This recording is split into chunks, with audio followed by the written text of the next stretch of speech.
Hello, hello. Good morning. I figure I should get started because we're making bread again, um, and that takes some time. I am very tired. I went to bed at a reasonable time, and then I laid there awake for at least 4 hours, and then the sun came up. Now, there's more than 4 hours between when I went to bed and when the sun came up, so there was definitely some sleep in there, but I couldn't tell you when it happened. Um, so that was great. So I'm real tired.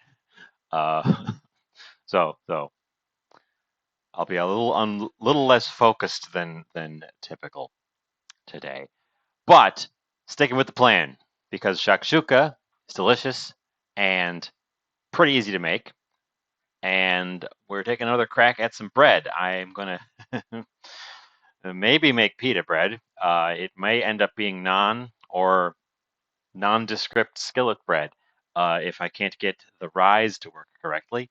Who knows? Uh, Certainly not me. I've never made it before. Let's get my pink sheet put away there. I've got some things to chit chat about too, if we have any time to kill, which we might. But I do want to get the. Oop, the gentlemen are still here. Move the gentleman.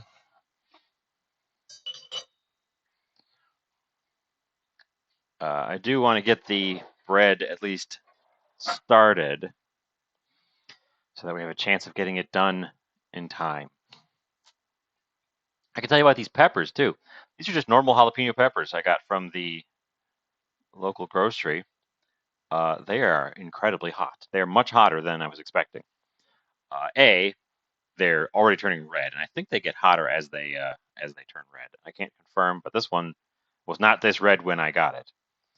Um, they've also got these white striations that I've always been told are signs of stress on the pepper plant, and that stress makes the peppers hotter because it makes it more likely that the seeds will survive. And when the plants thinks something's wrong, it wants to quick get those seeds out.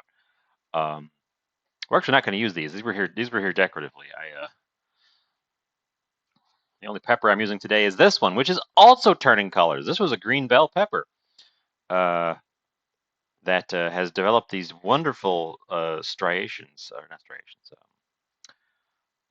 mottled coloration of orange through it. Obviously, got crossed with an orange bell pepper that was nearby. Uh, but we're not going to use that right away because we're making the bread first. Starters, first thing, bread. And I'm going to make it a little more sane than I did last time. We're just going to construct everything directly in the largest bowl. This is the one I'm going to use anyways.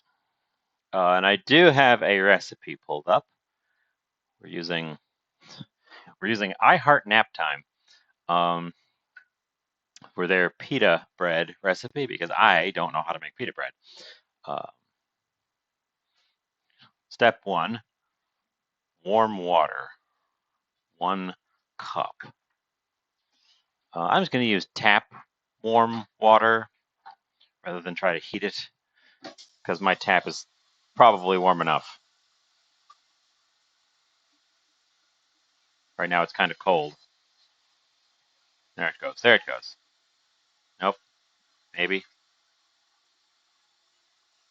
I did dishes earlier this morning, so it was heated up, but then I stopped, so it's all chilled out.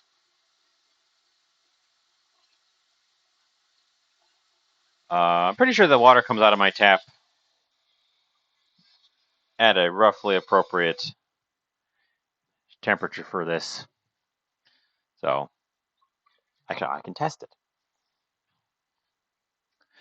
I can, in fact, test it. Let's test to make sure I'm not going to kill all my yeasts right away because we're making another yeasted bread. Uh, gradually getting into baking. How hot does that come out of the tap?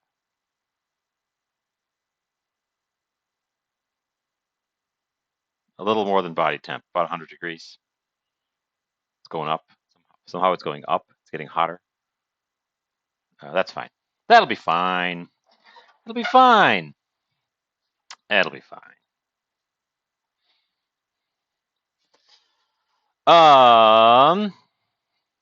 Sugar. I'm actually going to measure this using my teaspoon measure. Teaspoon measure. Sugar.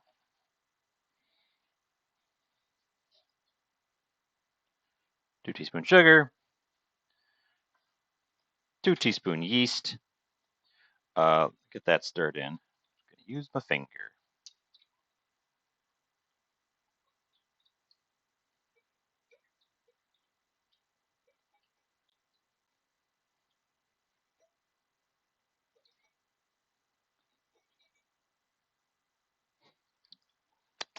Sugary water. I'm just going to chuck in, what is it?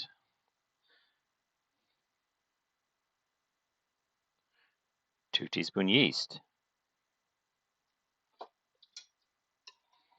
Seems like a lot of yeast, but I guess we're trying to make this one go quick. Keep my yeast in the fridge too, so it's going to have to wake up for a sec. And half a cup of flour right into the thing, which is not something I'm used to, but I guess that's the rule here for pita bread.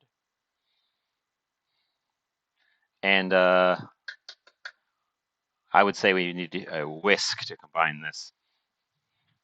I thought ahead today and got my flour out before starting, so I don't have to dig it out from behind my spice rack.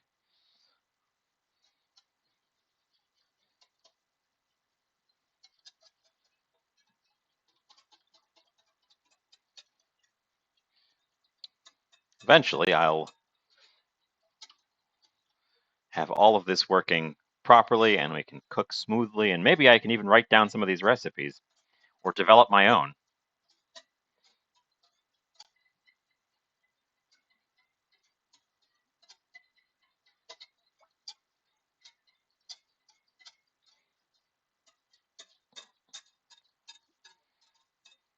Delicious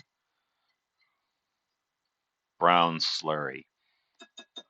Good morning. Wow, your random color popped up as the darkest blue I have ever seen.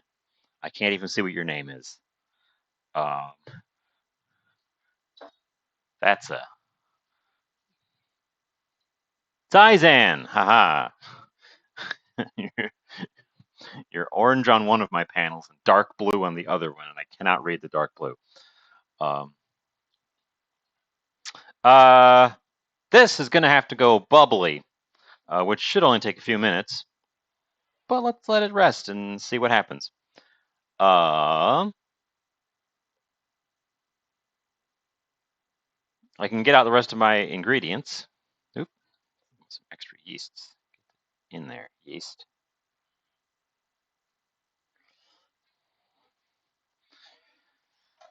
I can prep the rest of the ingredients for this while we wait for it to poof up. I got another one of those recipes where it's insisting on using volume measures instead of weight measures, which is just, I hate that.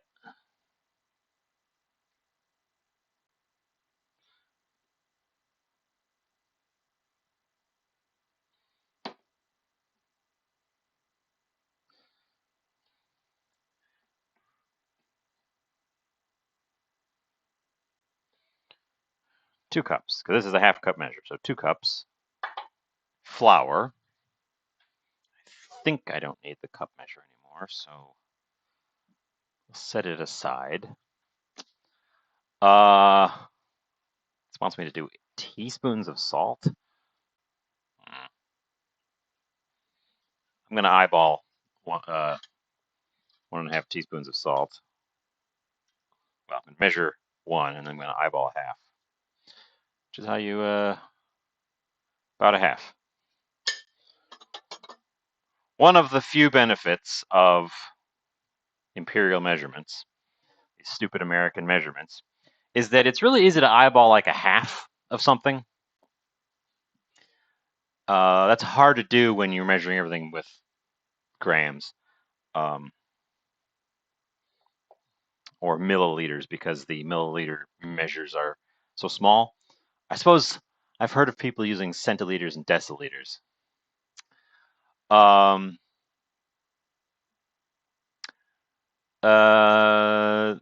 That's all the dry ingredients. I think I want to sift those into the rest of it when I get that far, just to make sure I'm getting out the lumps in the flour. Close up my flour tower. The flour tower. I'm getting low on flour in the flour tower. All right, I'm losing the concentration to keep chatting because of many tiredness. Ugh.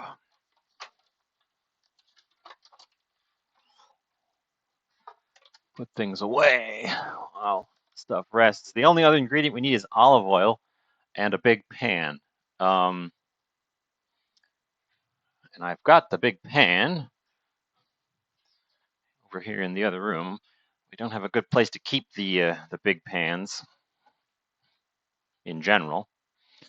We're doing it on the stovetop in the big cast iron though, but not immediately. I'm just going to get this prepped in the way because we got to rest and rise this this dough. I want to get this done before I jump in on the shakshuka. I love shakshuka. It's easy, it's tasty, and it's also too quick to be the main event here, or the main bulk of my show here. So I'm going to attempt the pita bread at the same time. But I don't want to do any baking today, so we're going to do stovetop, which is why I'm hesitant to call it pita bread. So yeah. So how's your morning going? Saizan and anyone else who's hanging out? Mine is tired. Shakshuka. Shakshuka is it's basically eggs poached in a sauce. The sauce is onions, peppers, tomatoes, spices. You build the sauce in the pan and then carve out little like holes in it, and you pop the eggs in the holes, put a top on it, and the eggs poach right in the sauce, and then you serve it by scooping out the eggs with the sauce that's around them. It's a like Northeast Africa, Middle East, maybe Southeast Europe, that sort of region. I'm not exactly sure precisely where it comes from. I've heard of it coming from anywhere from Turkey to like Egypt. So it's sort of that region. I'm sure somebody lays claim to where they originally came from, but I haven't looked into that. Um,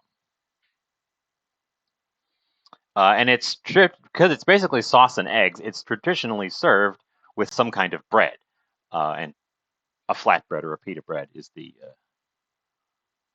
common bread. But you could do like a crusty European bread, like a French. But yeah, so it's not going to take super long. We're going to make that while our. See, I got to time it so that the eggs don't completely overcook. The idea is that the bread here, which is getting little bubbly spots, will take most of the time.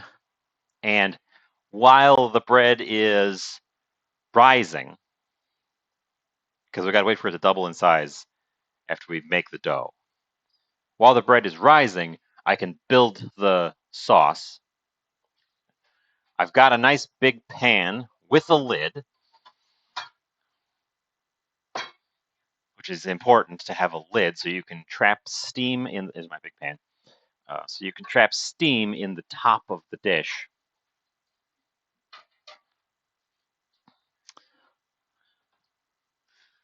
So that you can poach the tops of the eggs.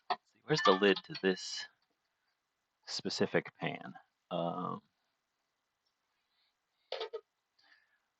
Otherwise, you're going to have eggs that are overcooked in the bottom and undercooked in the top, or eggs that are cooked at the top, but there's the lid, cooked properly at the top, but way overcooked at the bottom. So having a lid to trap the steam is important for doing the eggs this way. Since the sauce is much too thick for the eggs to actually sink and poach the way you would in just water. And the recipe says like 6 eggs. I think that's too many eggs personally. I like a bigger proportion of sauce to egg, so I'm probably going to do fewer egg. In fact, I'm probably going to do 2 eggs and save the extra sauce because you can make the sauce ahead and then just heat it up to crack some eggs into it to make it fresh. The sauce part will hold if you want to make it in advance and just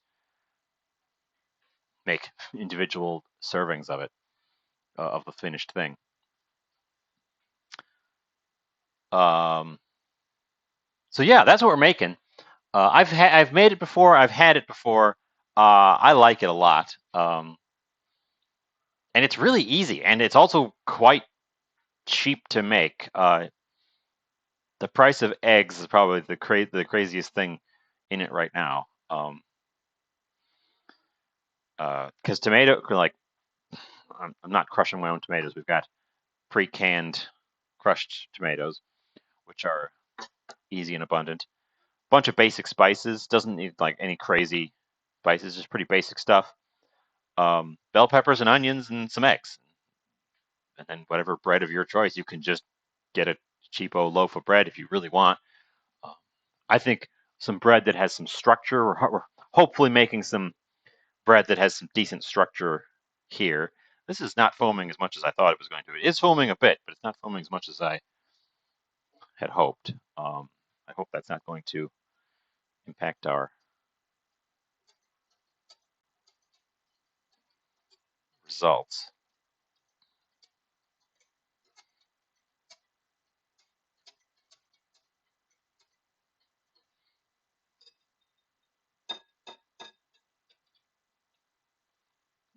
It has dissolved everything. There's no lumps in it. Hmm.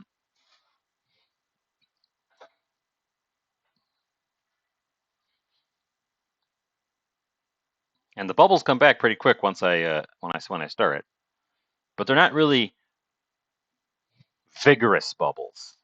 Is what's kind of concerning me. Wonder if my yeast might be old. Yeast doesn't keep forever. My yeast was in the fridge for a while, so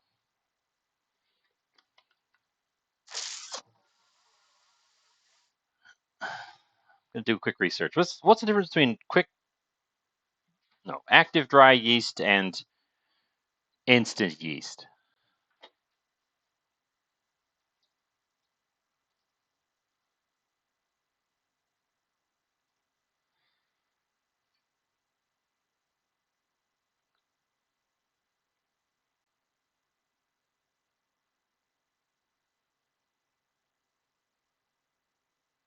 Uh,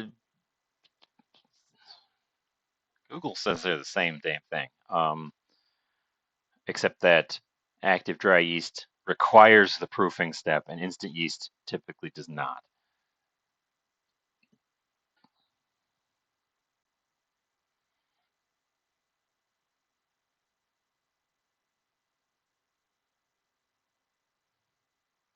So I don't know. I need some coffee to help wake up too. Um, I don't know. I feel like coffee might like. Ugh. Sorry, I'm losing losing focus. So the recipe I'm following did call for active dry yeast, and I used instant yeast because that's what I've got on hand when I make my loaves of bread. Um, because the recipe I use for loaves of bread is doesn't care about getting the yeast to wake up fast, so it just uses whatever yeast. This isn't supposed to be like crazy full bread either. This is gonna be a flat bread, so I guess I'm probably just gonna say that's okay. It's not dead yeast; it's doing the thing. So I'm gonna sift in my remaining dry ingredients and try to form our dough. If this is a failure, I blame you, the viewer.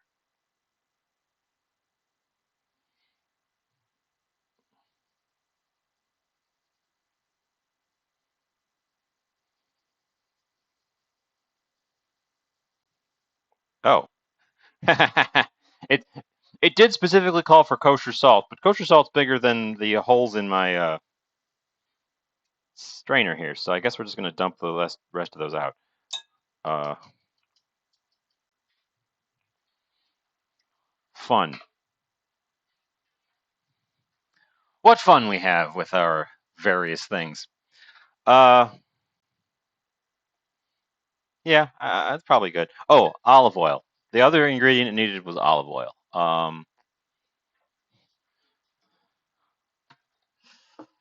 Directly into this part now. And we're going to measure that as well. Instead of eyeballing it, typically I eyeball my oils, but this is bread, so.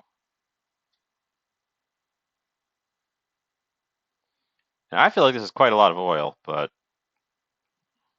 recipe wants what it wants. I'm also not sure how much we're going to get out of this. It's either going to be too much or just right.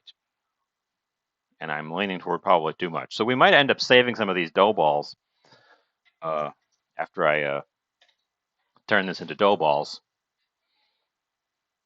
Moisten. Thanks for the moisten.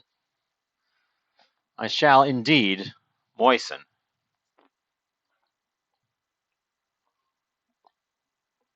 Mmm, moist.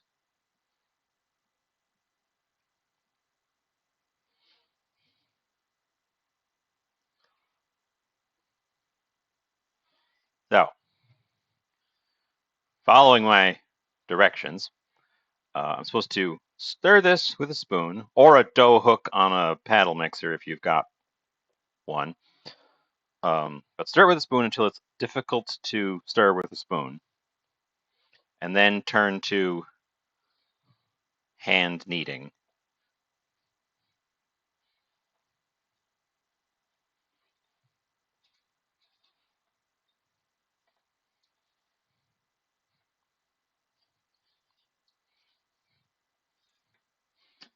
It's the part of the no knead that I really like, is that when you mix it with a spoon until it doesn't mix with a spoon anymore, and then you leave it alone.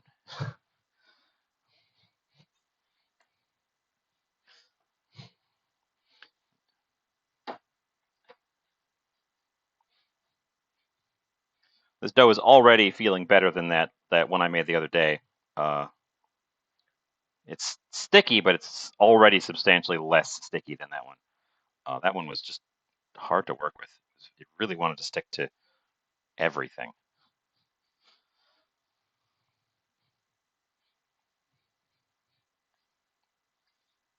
This one wants to stick pretty much to itself and the spoon a little bit.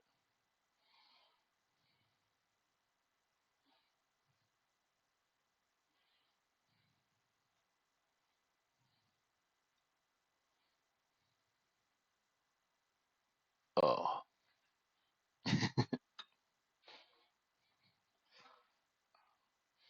Hydrate. Now, I'm never on long enough, but Hydrate is one of those like recommended channel point things. Every channel has a Hydrate because streamers are on so long that they're at risk of drying out. Um,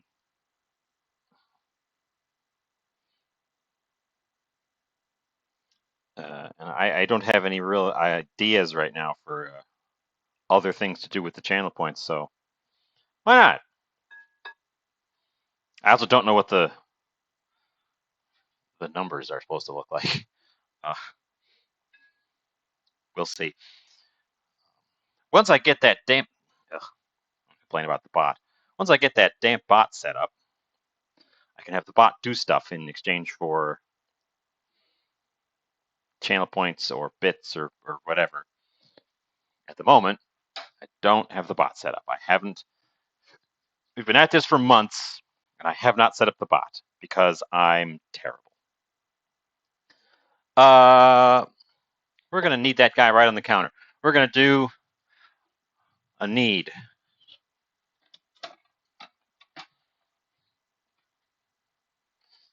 Gonna get that oil off the counter.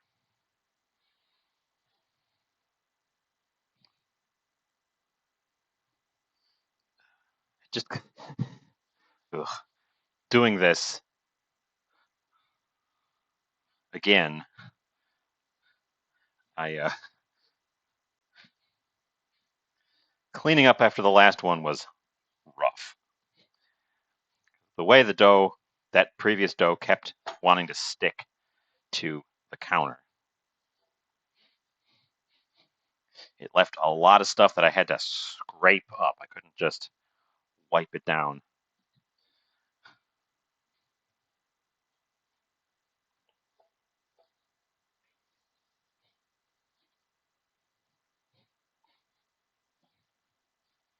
But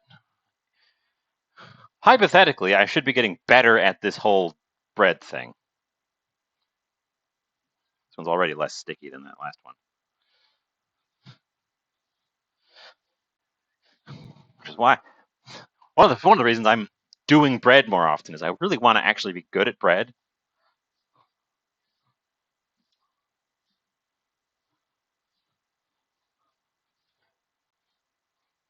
Because it's one of those like basic human things is bread.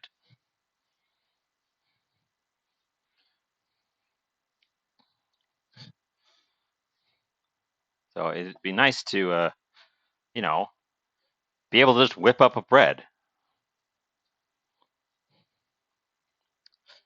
and maybe some different varieties of bread.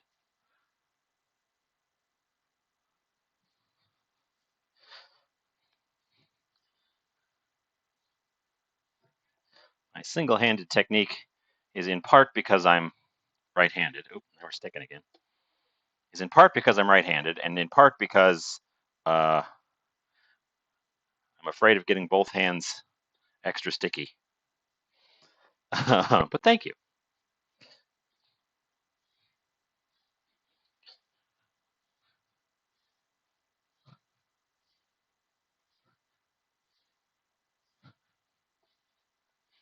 I learned the technique entirely by watching cooking shows.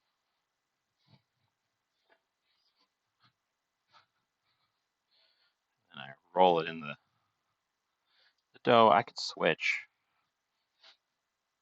In theory, I could switch. I think I'm better with the right hand just in general. I tend to grip with my fingers too much in the left hand instead of just letting it do. I also don't know how much to knead this. It's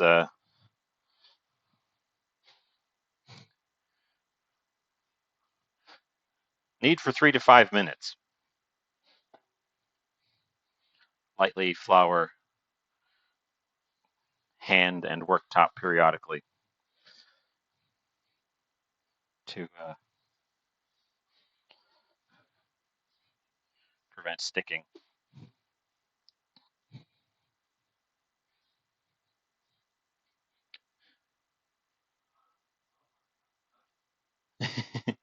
You're not human if you can't bread. I, of course, am Jovian, which is why I'm trying to learn bread so that I can pass as human, pass as an earther.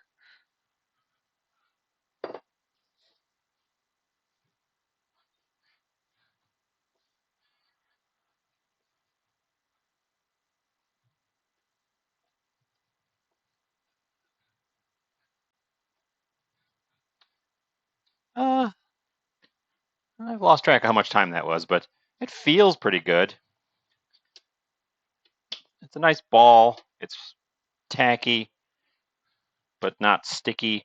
It sticks if I let it sit perfectly still for any amount of time, but let's see, I'm supposed to oil. Oh, okay. Um,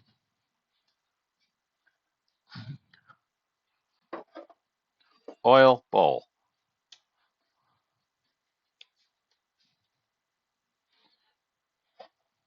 Don't stick, don't stick, don't stick, don't stick. Oil, oil. Dough ball.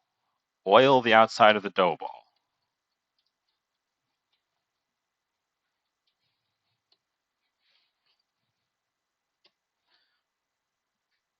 Plunk it in the bowl. Uh,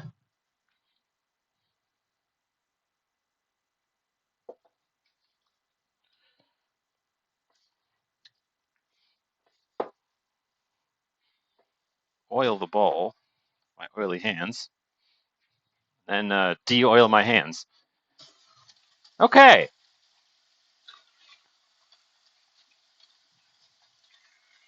Wash the excess oil off my hands. Okay. Well, that was a much easier bread than the previous one.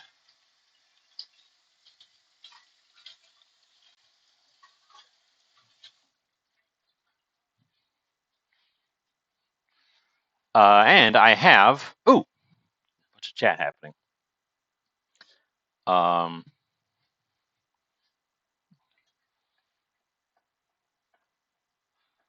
it's not as smooth as a baby's bottom.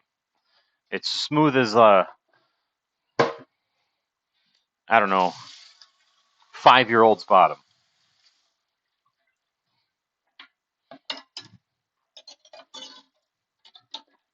Okay, that needs to rest and rise for until it's twice that size. And we're going to give it the old. That's not the right towel.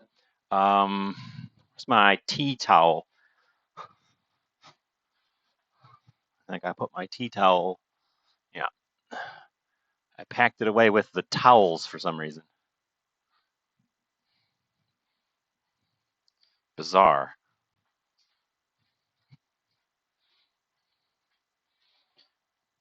Linen free, or no, lint free linen tea towel.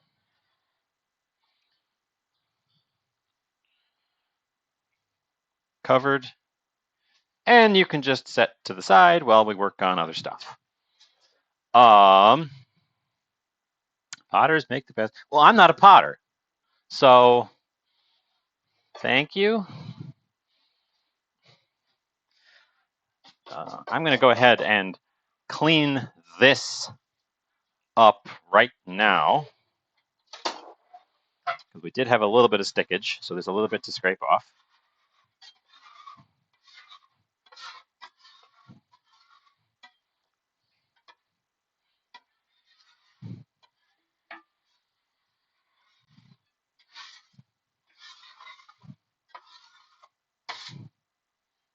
Yeah, that came off great.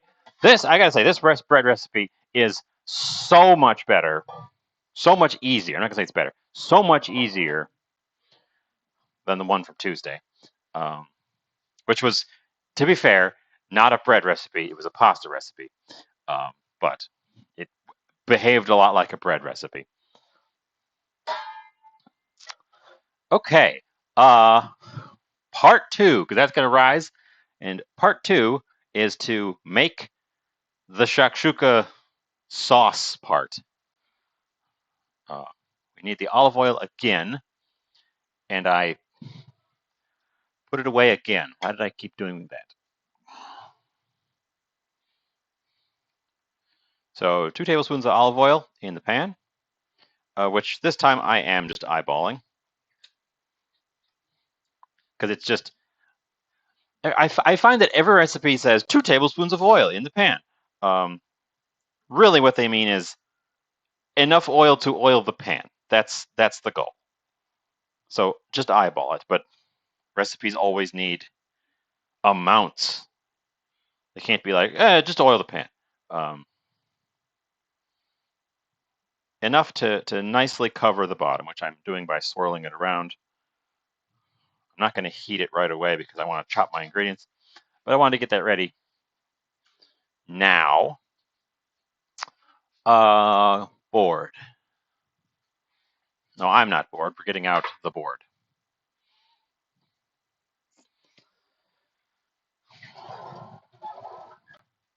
So the base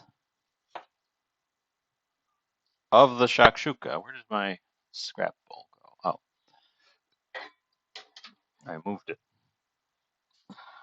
The base of the shakshuka is pretty much 3 primary ingredients: onion,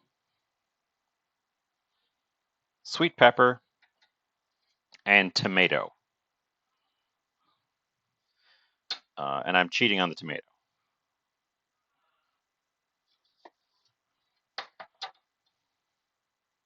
I'm cheating on the tomato 2 ways. I'll get to that in a sec. Starting with, we're going to slice up the onion and slice up the pepper. I'm going to go properly. Oh, this is a really tight onion skin. Huh.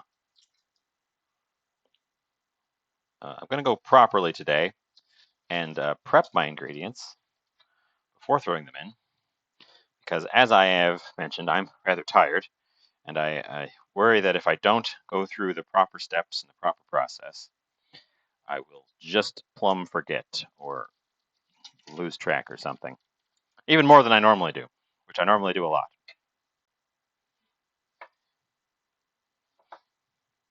So I've seen this as a dice, and I've also seen it, and I think this is the more interesting way, as just these long, thin slices, so that you end up with more like strands, ribbons of onion in the finished thing.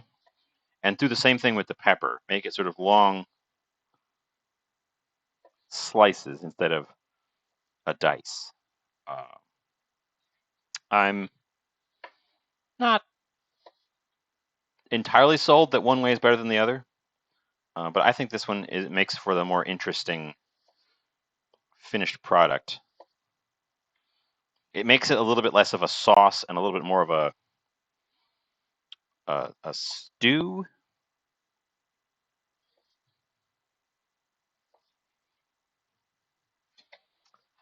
The onions and the peppers are going to go in at the same time. So we will just get out a bowl. Now, I showed this off very briefly at the beginning. I found this gorgeous multicolored pepper, and I just had to pick it up. And it's become more orange as it's been sitting here. It was just streaked with orange before. Now it's got these really big blotches.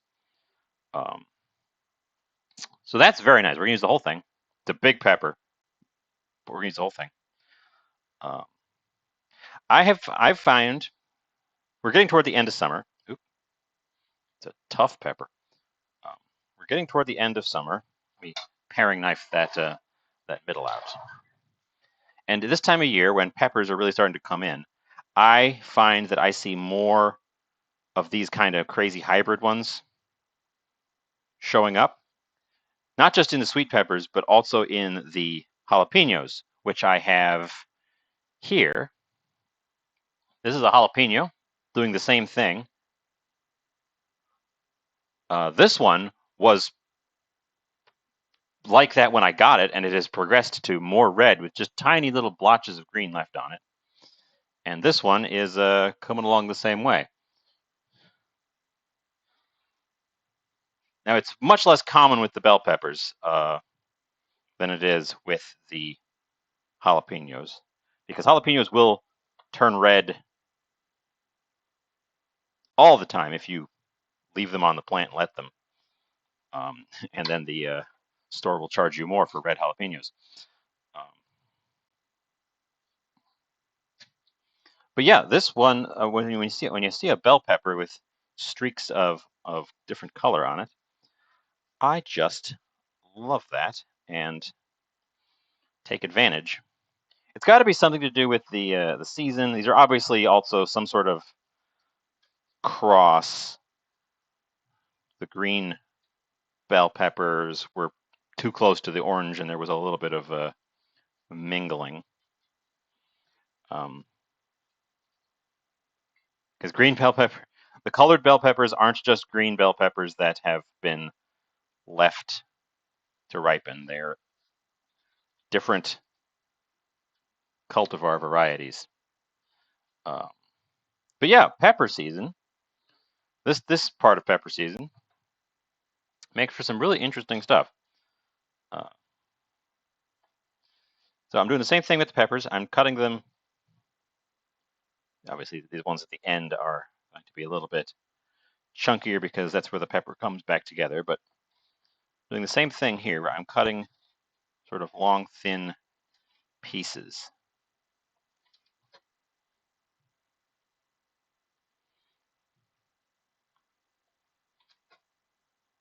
But yeah, keep your eyes out for fun peppers this time of year, either at the grocery store, because they do show up there sometimes, or at the farmer's market, where I actually see them even more often because they're much less concerned about keeping the different colors of pepper separate because they don't have to worry about marketing.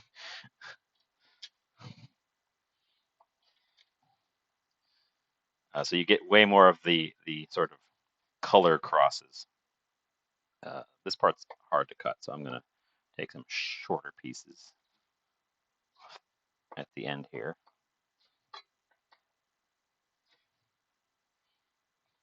And this is a big pepper too, so it's a good thing I like pepper.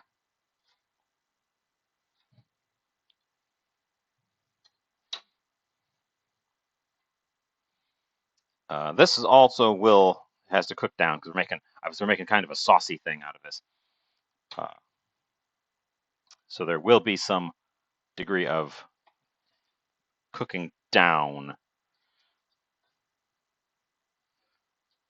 because the tomatoes are actually the biggest bulk component of this, and a lot of that is because they have a lot of water in them, and they're added quite a bit later, so they don't have as much time to lose their water.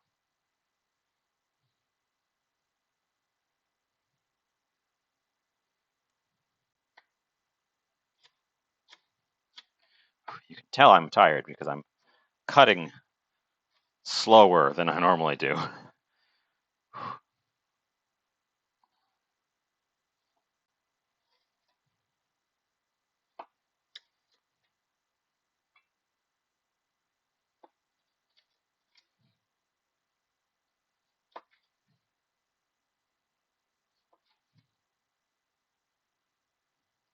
Let's cut this way so that those slices aren't quite as chunky.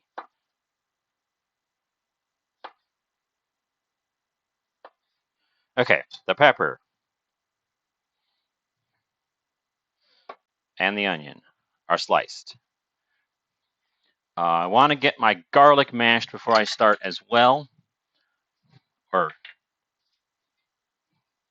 crushed and minced before I start as well, because I want to give the garlicky flavors a chance to develop. We're not going to do the grater this time. I'm just going to do a classic flat of the knife crush mince.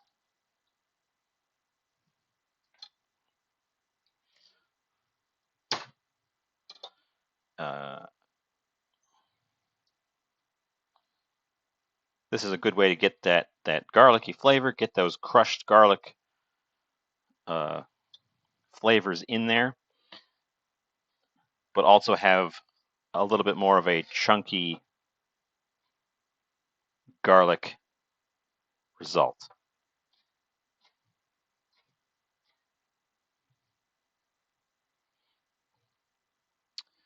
Because it's breaking the cells in the garlic is what releases those pungent flavors. And you break some of them by mincing it, you break more of them by smashing it, and you break the most by putting it through a thing that just turns it into a paste. This recipe also, now the recipe itself, not just me, the recipe itself calls for 4 cloves of garlic. I only had 2 left on this head, so I got out another head of garlic right there. Very small head of garlic.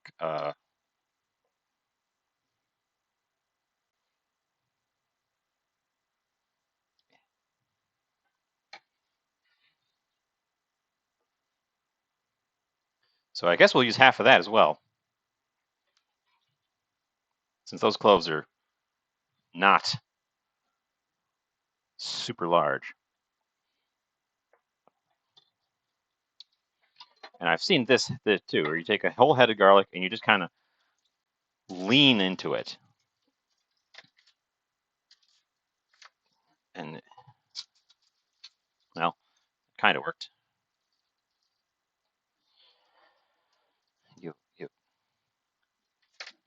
You lean on it. Come on.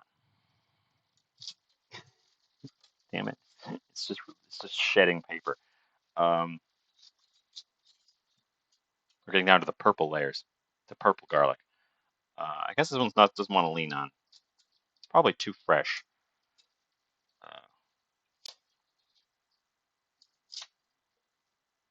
Anyway, what you're supposed to do is you lean on it and the cloves pop apart from each other for easy access. But that clearly didn't work.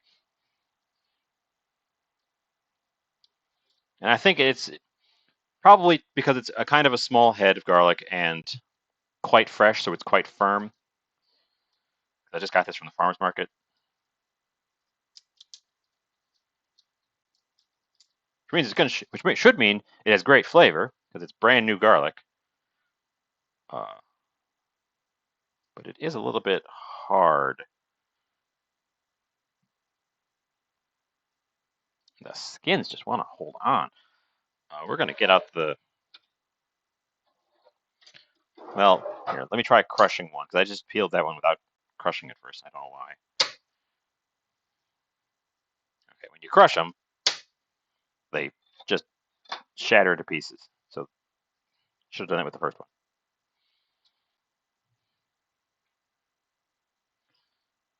For those of you following along at home, when you peel your 3rd clove of garlic, don't forget to crush it.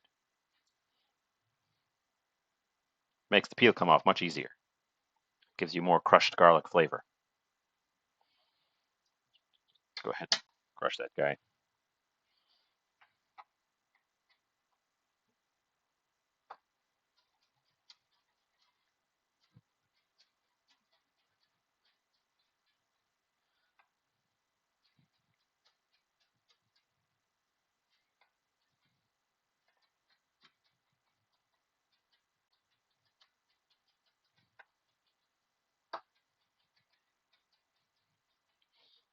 Okay.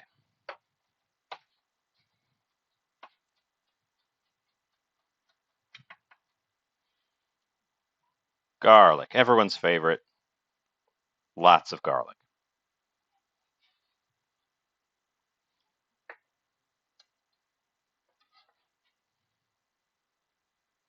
Having a little bit coarser, rather than doing a full-on pasting of the garlic, will also help it not burn when we throw it into the pan, which I tend to do when I throwing stuff in and forgetting about it.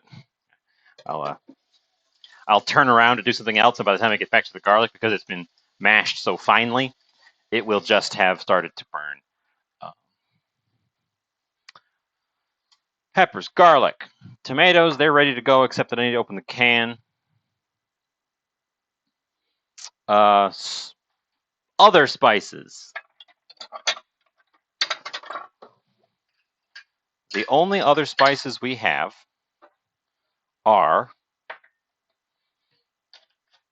black pepper, and measure out in advance.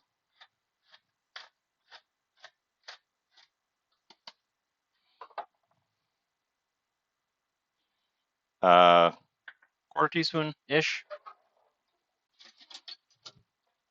Let's see. Measure out this one. It's hard to measure. I'll just eyeball it. This is not chili powder. It's cayenne pepper, but it's pretty close. Cumin. We need quite a bit of cumin, actually. And my cumin is, of course, whole seed. How much does this one call for? A full teaspoon of cumin. I will let the recipe tell me. Where'd my teaspoon go? I will allow the recipe to tell me how much cumin to use, because cumin is a pretty strong flavor. That's quite a bit of cumin. Okay. We're gonna have to grind that up.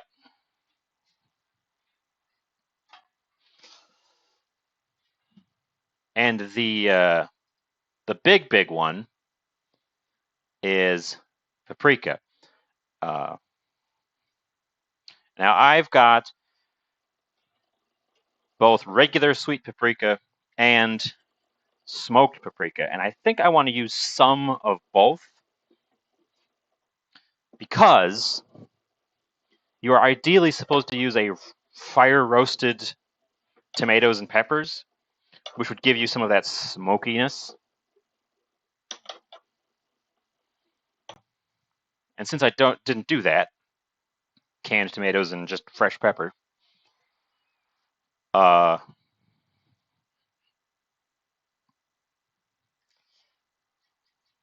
think that the smoked paprika will give us that. Inhaled something. Spice dust. The smoked paprika will give us, here's our smoked paprika, some of that missing smoky flavor.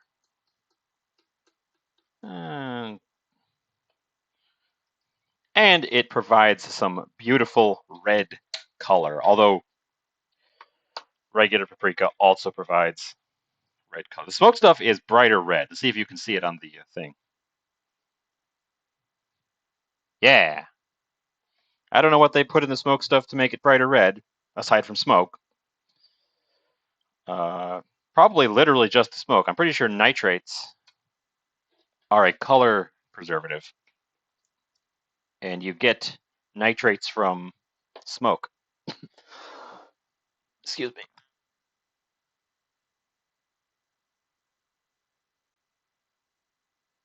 Oh.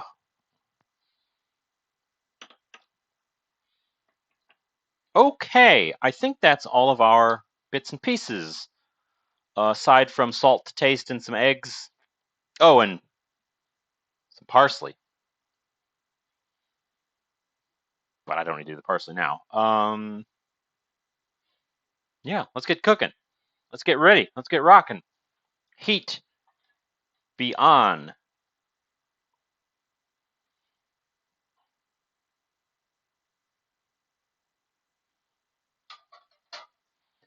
Take a peek at my bread.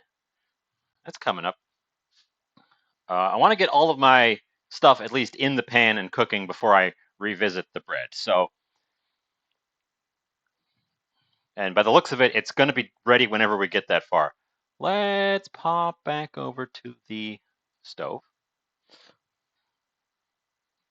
The peppers and onions can heat up with the oil. There's no reason not to. There's no reason not to. I'm going to use a red spatula as well. Turns out the color of your spatula matters because tomatoes stain the crap out of silicone cookware. Plastic too. Tomatoes will just lean, especially when you've got oil and tomato. It'll extract the colors and it'll deposit them into your silicone or plastic stuff. If the thing's already red, you'll never notice. And that is why a lot of cookware, a lot of spatulas and stuff, are red. I've got another one right here that's also red. And I've got another one right here that's also red. I believe that's why red is so common. The more you know. Salt. We're also going to add some salt. Salt will help draw out the moisture in these and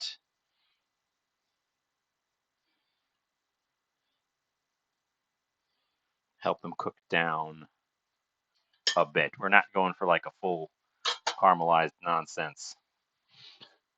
Oop. Okay.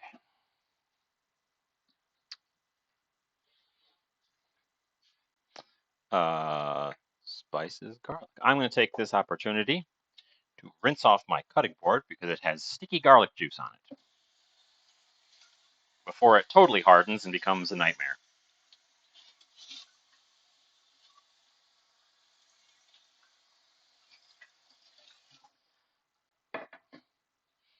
Garlic fools you into thinking that it's not got much sugar in it because of its pungent flavor, but in fact, it has a lot of sugar in it, and you can tell by the way that it is very sticky.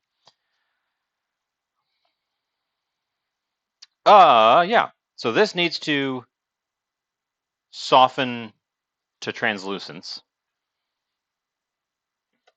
Put some things away. Can't even see.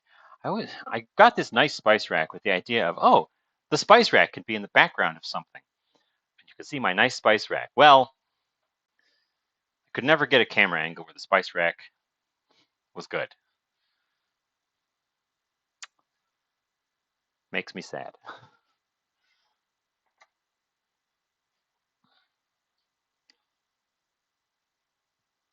Oop. And of course, I'm used to my thicker pans. This is a bit of a thinner pan. So it is going to heat up pretty quickly. So I do want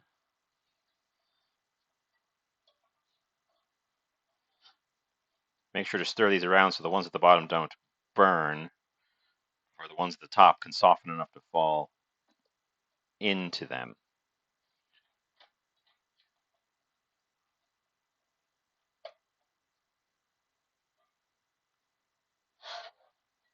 That is one of the problems with a thinner pan, which is why you typically want to find heavy bottomed cookware, except for specific applications.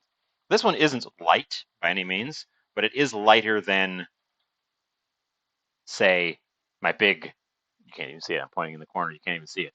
My big nonstick pan is pretty dense.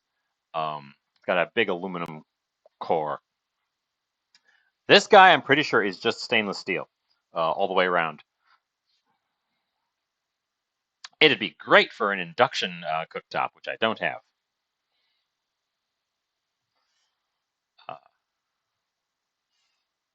I've been learning about various cooktops, and I now have a dream cooking surface that I have not been able to find. I may have to custom order it, but I found something that's close. So the best cooktop, as far as I can deduce, is a hybrid cooktop with one gas burner that you can put a wok over and 4 electric burners, 2 of which are induction, 2 of which are just thermal coils. And that is the ideal stovetop because a gas burner wastes a lot of heat that flows around the outside of the pan. And a lot of your applications on the stove are very inefficient with a gas burner. Some things need that gas burner, like wok cooking is best in a gas burner.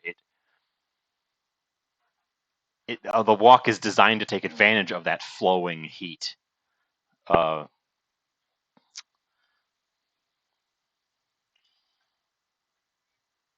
oh, thank you for the moisten.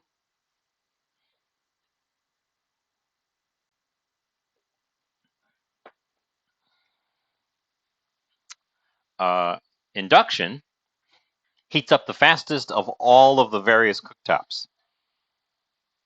Yes, including gas. It heats up faster than a gas stove. Um, and it has extremely fast reaction time. When you turn it off, it stops the heat. But it only works in pans that are magnetic. Which, to be fair, a lot of pans are magnetic by default because they're made of steel. Um, but because it's using magnets to heat the pan directly, when you click it off, it stops heating the pan instantaneously. Whereas a thermal coil, the coil itself heats up. So when you turn it off, it has a lot of extra heat that it has to vent out, and it vents it into your pan, which is why it doesn't react very quickly. Um, but you can use it on any pan. It doesn't have to be a magnetic pan.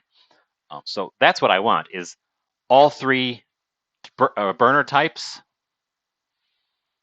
but only one gas burner just for those specialty things that need it.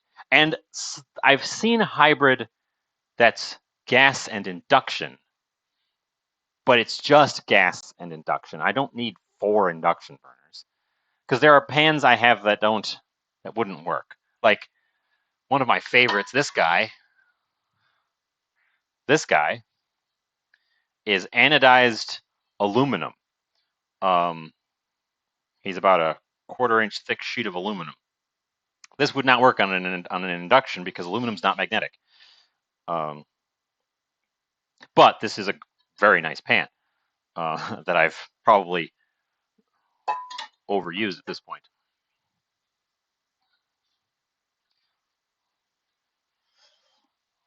So yeah, I have a dream setup, and you can buy, frankly, you can buy individual versions of any of those. You could buy a standalone gas burner that's just a gas burner with a little tank attached to it. You can buy a standalone induction burner that are, I guess, quite popular in like the dense cities in Japan and China and those really dense places where the apartments don't necessarily have full kitchens. They'll get a little induction burner and a little metal pan, and they can cook right in their apartment block without the risk of fire, because an induction cooktop does not itself get hot. If there's not a pan on top of it, it doesn't produce heat.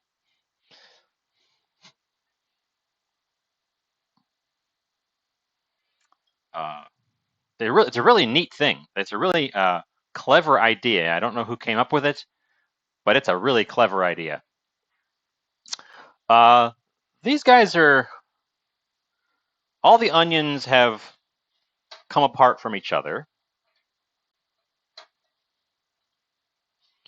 and the peppers are softening to the point where they won't stand up anymore. So I'm going to call that sufficiently softened for the next step, which is the garlic, which, as always, the rule for garlic, gently saute until fragrant.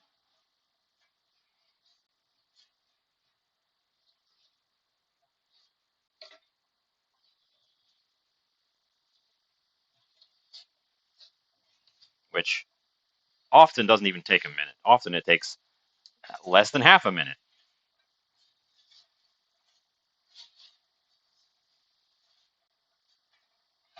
And keep an eye on it because it will try to burn. Yeah, I thought that was really cool too. The cooking technology has come a long way. My garlic became fragrant very, very quickly, so I'm going to go ahead and move on to the dry spices.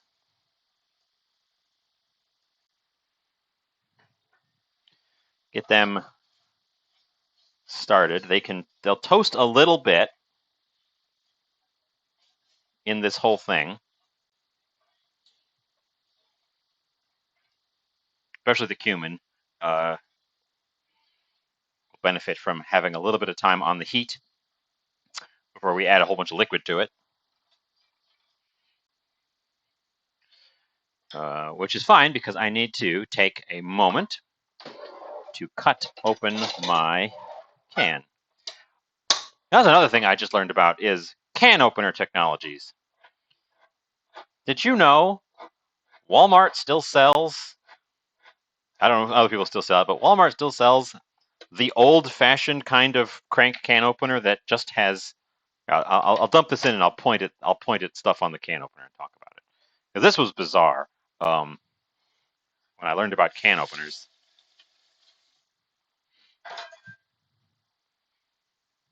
Now this is crushed tomatoes. This is my cheater tomatoes because it's pre-crushed, and also it has a small amount of tomato paste already added to it to make it even more tomatoey. So I don't have to add my own tomato paste to make it extra tomatoey. Oops, I immediately slop it over the side like some kind of slob.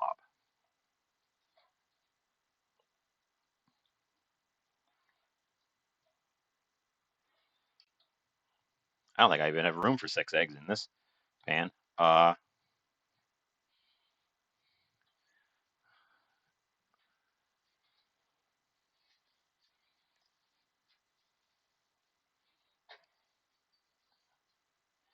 Clean up the side of my burner here before it heats up too much and hardens. Using some extra fast food napkins.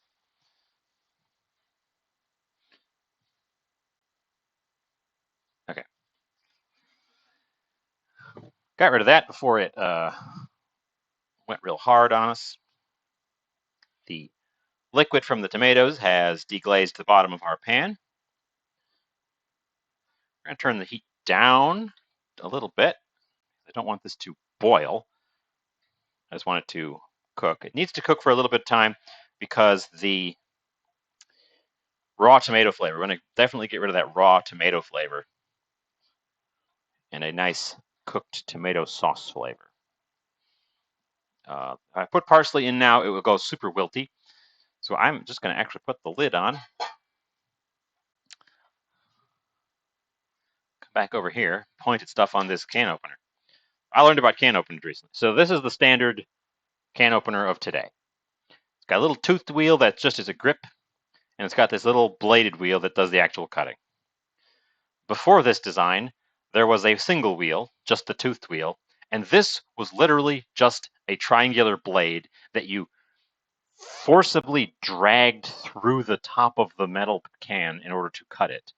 It's really hard to do. The thing is, this is not the state of the art.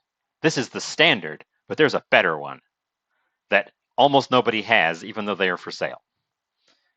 It doesn't drive a blade through the top of the can. It cuts the crimp around the edge. This little lip.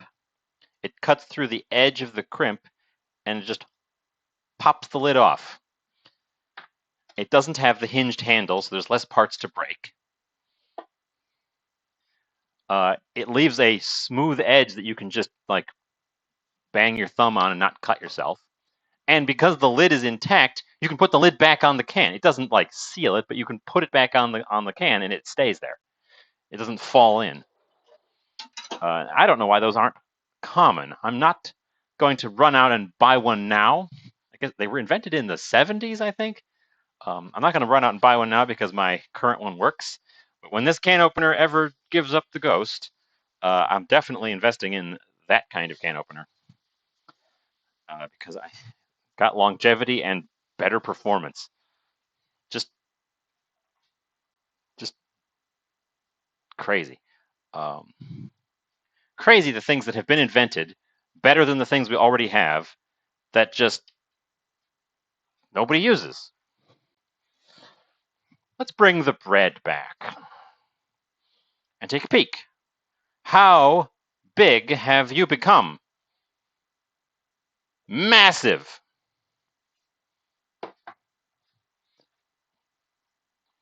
Our bread is massive.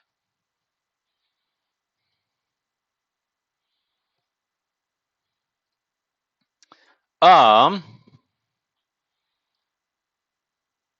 Punch down. I can do that.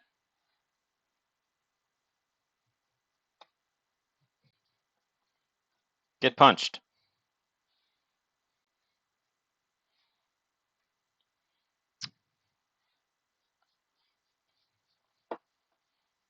Punch down and get it out of there.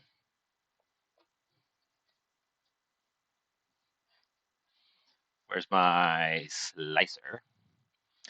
Uh, yeah, it looks great. Um,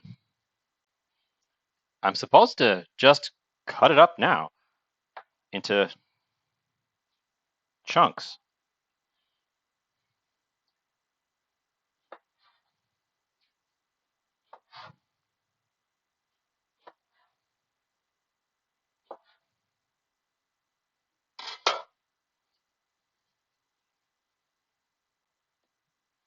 Into 8 equally sized balls that will turn into our individual pitas. In theory, this might not turn into a pita. This might just turn into a naan.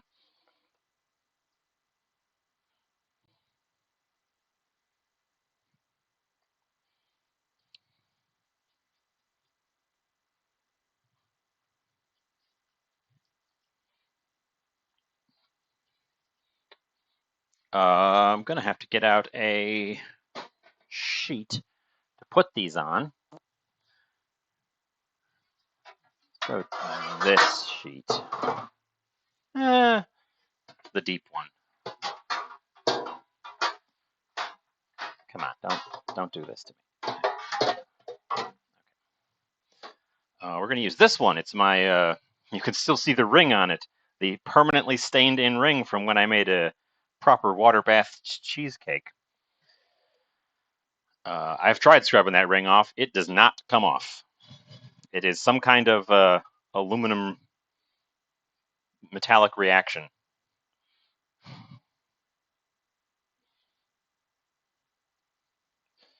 So these guys need to turn into little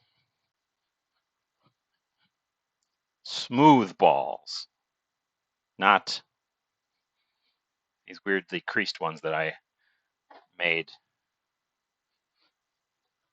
And then they're going to need to rise again. Just a little bit, though. It says 10 minutes.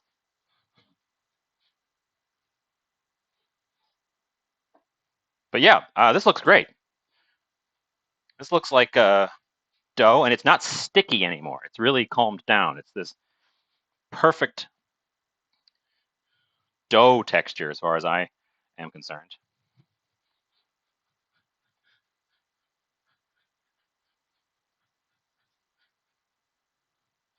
And it rolls really quite well. Keep these guys slightly away from each other.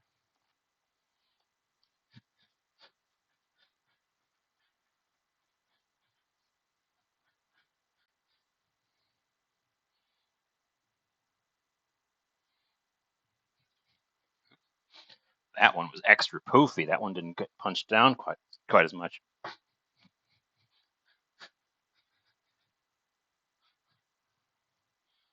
one's starting to stick a little bit.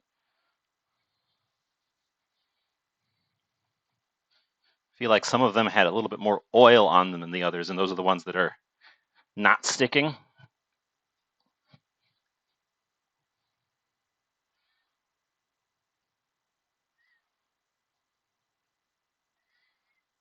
I'll show you my pan in just a sec. I get the last one in there.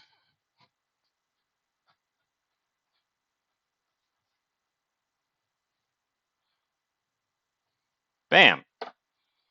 Dough balls, approximately not touching each other.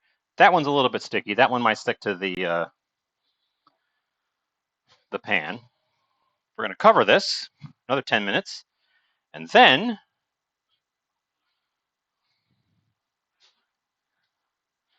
that should be all of the prep for those guys, and we can start making whatever they end up turning into when I cook them. Let's take a peek back over here at our main event.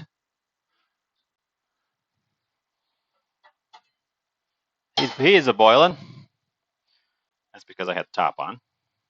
Just making sure the bottom's not sticking. I do need it to reduce a little bit, so I'm going to leave the top off now that it's hot. Doesn't need to reduce a ton. We are making a sauce, not a paste, but we don't want it to be a soup either. So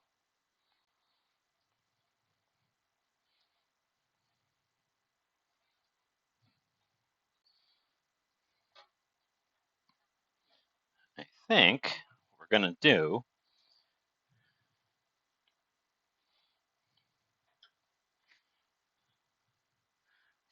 with this guy is he's going to move to the back burner.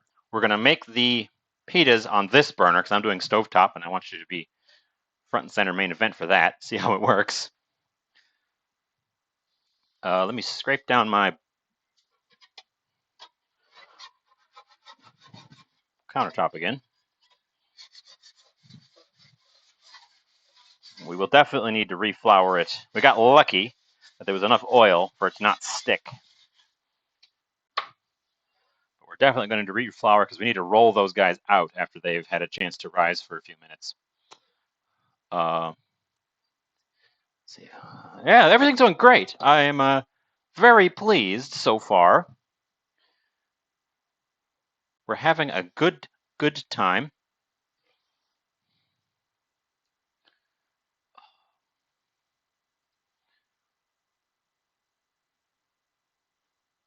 Now, my shakshuka recipe says fresh cilantro, and I'm going to say no. I'm just going to go ahead. And say no right off the top.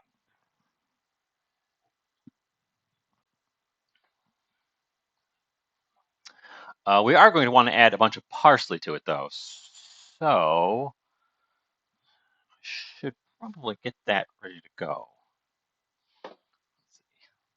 The flour tower is going to toweringly flour over there. Let's see. My board is clean enough. I should taste that.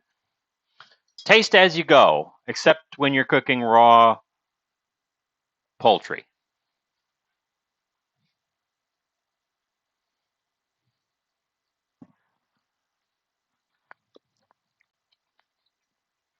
Needs more time. Here's what I'm going to do with that. We're going to transfer it to the back burner, which has condensation on it now. So we're going to turn the back burner on to steam off that condensation.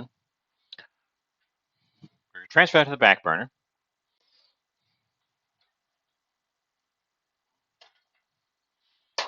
The front burner is going to be where that needs more time. As I said, the front burner is where I'm going to make the pitas. But this is going to pretty much need to bubble the whole time in order to thicken a little bit more. It needs something. It's good. It's good, but it needs something. It's going to get parsley.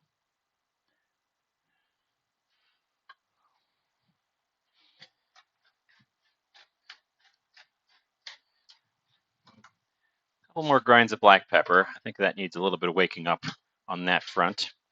And I think it needs a pinch of salt.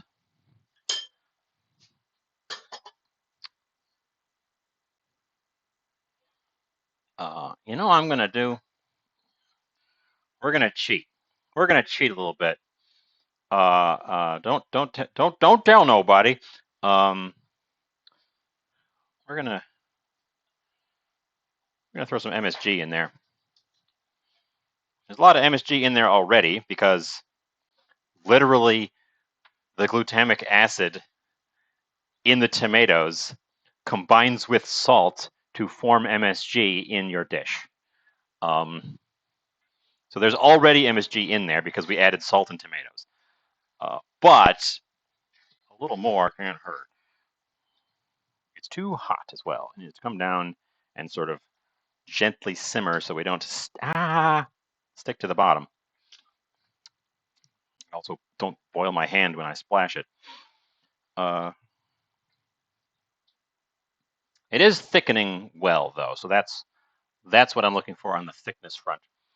It just needs to cook a little bit more because it still has a little bit of that tomatoiness.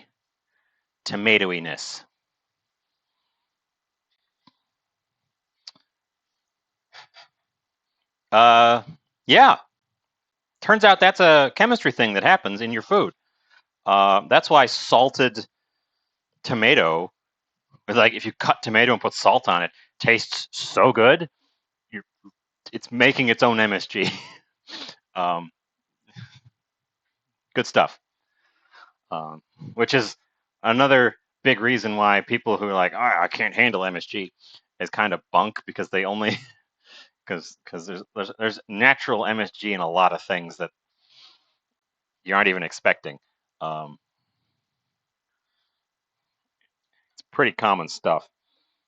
I believe that there are a few people out there that probably react to it, but they would react to this before I put that in there because it's got its own.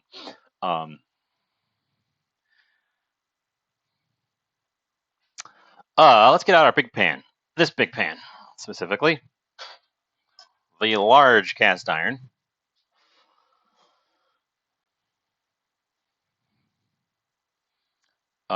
Into which I need some oil. This doesn't need to be super, super hot either. But I'm going to use grape oil for this instead of olive because I don't really want to use extra virgin olive in my cast iron because maybe I'm imagining things, but spread that out with my fingers. Because the seasoning is made of oil, any oil I add to the pan adds to the seasoning, just because it can't be helped. Extra virgin has a lot of impurities in it from the olives, because that's what it is. It's very lightly refined olive oil. And I don't really want those impurities getting into the surface of my cast iron if I can help it. The impurities are what makes extra virgin smoke at such a low temperature.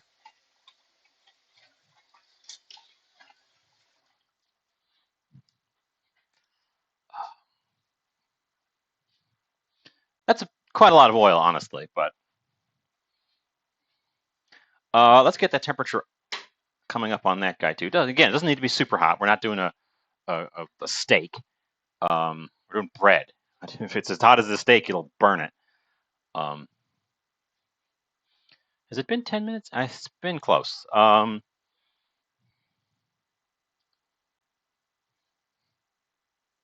The dough balls aren't getting massive. They're not supposed to get massive, but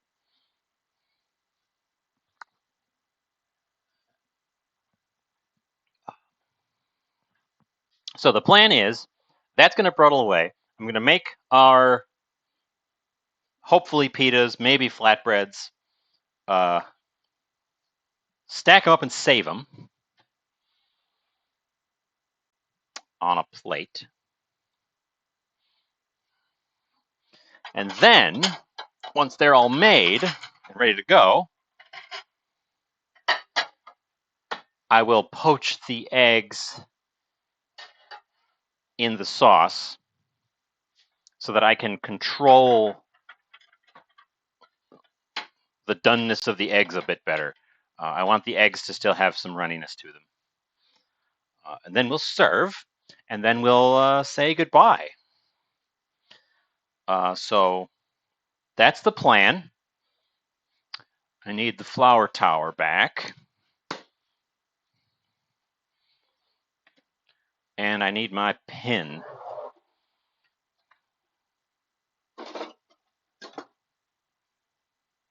Where did I deposit the rolling pin last? Ah, there it is. Last time I used it. There it is.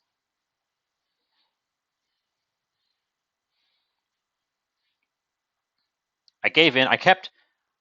You may know, regular viewers or people who talk to me in real life. You may know I go to Goodwill a lot, and I get quite a bit of my kitchen gear there. I held out hoping that one of these French rolling pin would show up at Goodwill in serviceable condition.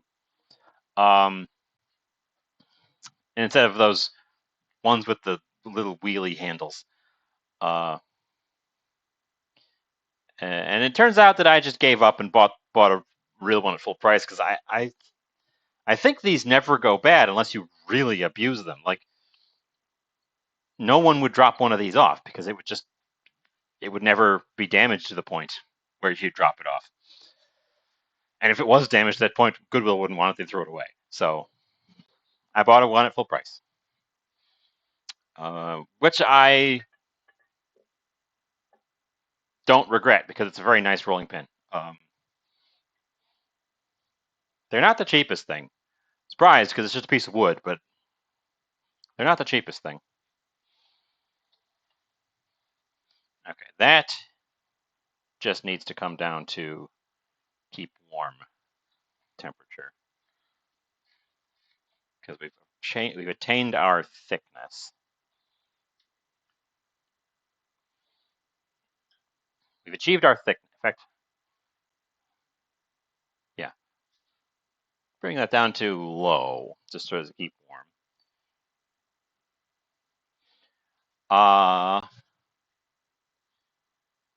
Yeah, that's why I really never, because I don't have the other kind of rolling pin. I had no rolling pin before I got this one.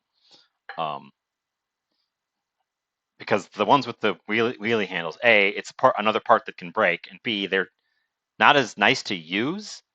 So I was hoping to hold out and stumble upon a good one of these. But it's a good investment because I can't imagine that it'll ever go wrong unless I suppose unless I soak it by mistake and the wood splits. But come on, you'd have to really abuse the thing to get to the point where it wouldn't be a good pin anymore. Let's get our dough balls over here and try to roll one of them out. They're rising at slightly different rates. Here they are. Oop. Countertop. Here they are. As you can see, some of them are ooh, they're perfect. They're smooth, silky smooth to the touch. Delightful. But Some of them have gotten a little bit ahead of some of the other ones, so we'll roll out one of these guys first. They are actually going to take the sidecar spot here.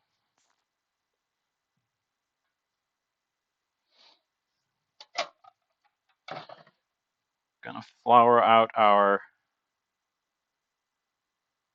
surface, hands, and the pin. Don't forget to flour your pin directly. It will help more than you could possibly imagine. Get one of our dough balls out, plop it right there in the middle, push this over to the side so I don't bump into it as I'm rolling, and just kind of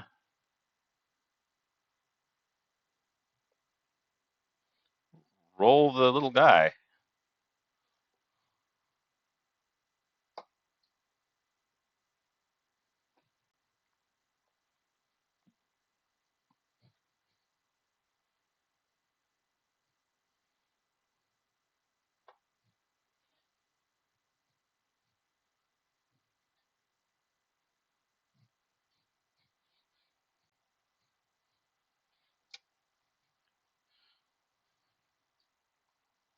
This dough is a delight to work with, by the way. Really is. It does all the things that when you read about perfect doughs, they're supposed to do. This one just came out beautifully. And it's also probably because I followed a recipe and it's an actual bread instead of a pasta.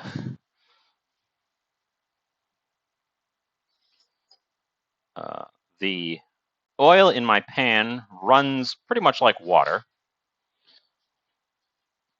I'm going to throw him in there and see what happens. Because this is the part that I honestly don't know what's going to happen. I probably overfloured it too, but whatever. Roll into a circle about 1/8 of an inch thick. That's what we got there. So let's see what happens. Take this guy in the pan.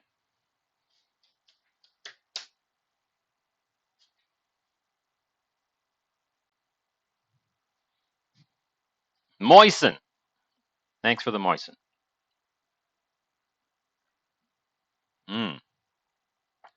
Moist.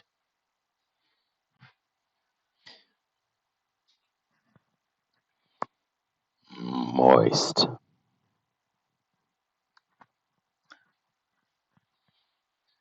I should get a flipper ready to go for this too.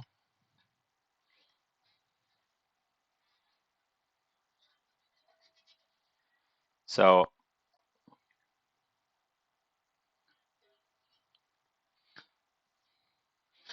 the instruction was one side down, 30 seconds, flip it, cook it for 2 to 3 minutes until it develops brown spots, then flip it back and do it again. I guess it's to set that top side.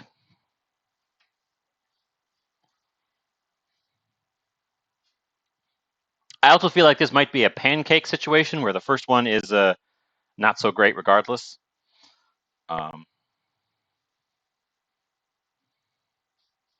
Just feels like that might be a thing that happens with these. We might be too cool on our pan too.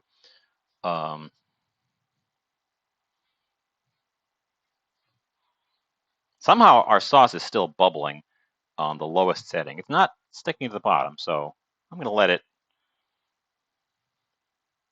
do its thing.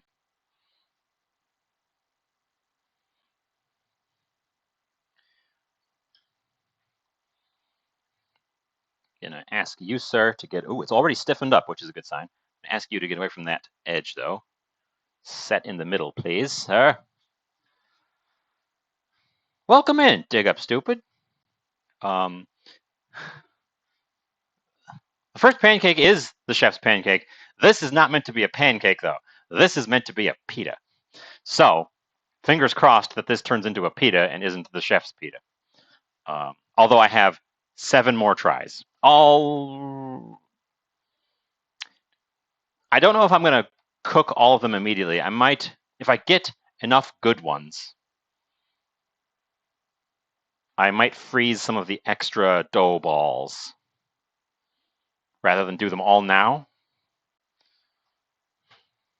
Since the dough is prepped and ready to go and continues rising. But yeah, welcome in. You're just in time to see if I can successfully make a pita. It's not puffing up, which is not thrilling me. It is stiffening up, though.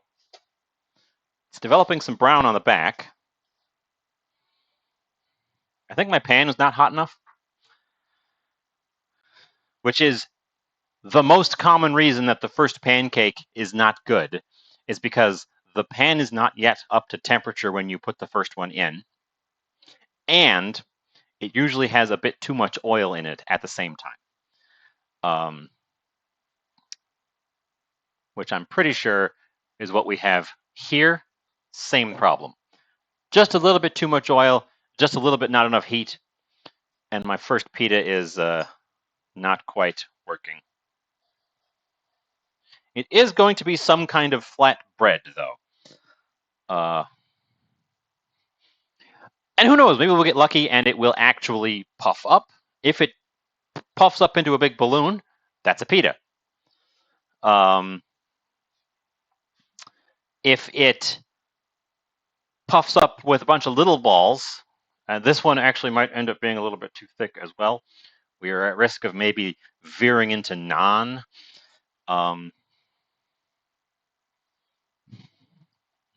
territory, which isn't bad. I would eat shakshuka with naan.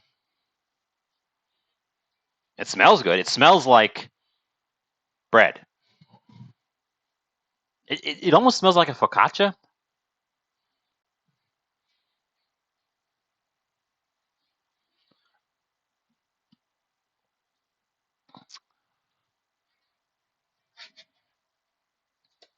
Ooh, okay. Definitely too much oil. We're getting that fry bread look instead of a spotty look. Definitely a bit too much oil on that guy. He's going to taste nice, but I think he's not gonna poof the way we want him to. Hopefully, he's soaked up enough of the excess oil near the middle of the pan to protect the next one. I mean, I'm still going to eat it. I just don't think it's going to be a pita. I'm going to roll out the next one while I'm waiting, because I think that guy on the stove is just about done.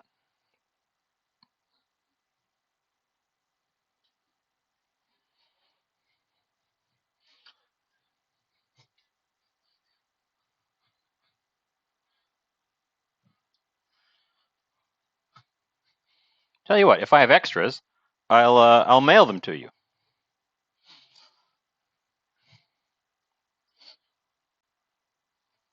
Expect them in 3 to 5 weeks.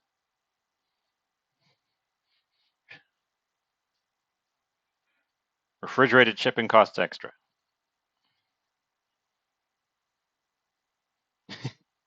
Don't actually give me your address live on the old Twitch.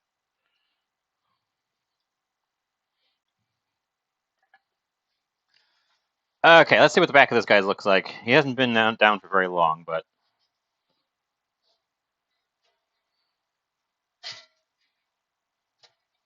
oh, that's a better color. That's more like what I was thinking of when I envisioned these things. He needs more time on that side, but okay. So number 1 is definitely not a pita. It's a thing. I'm also going to have to cut into this one to see how. We might need to turn our heat up a little bit still. Let's see, what does it actually say? Stovetop. Medium heat. Brush a half teaspoon of oil into a large skillet. Okay, we definitely have too much oil. Once I get this guy out of here, I'm going to de-oil the pan a little bit with some paper towels because this definitely has a bit too much oil. I think I oiled it as though I was cooking a steak, even though I said we're not cooking a steak. So I'm going to get that guy out of there. I'm going to soak up some of that oil, get rid of it, pull it out. Get a little bowl ready to catch my oil rag.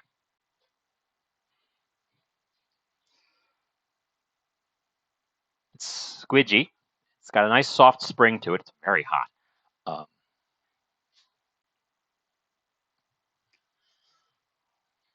I don't want this to smoke, is the thing. Oop. There's little wisps of flour in my oil, which is also not a great sign. Okay. What do you think? Is he done? He feels done. He's burning a little bit on the back, so I think he's done.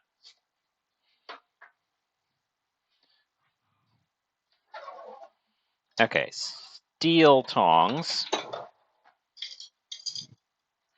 and a rolled up paper towel.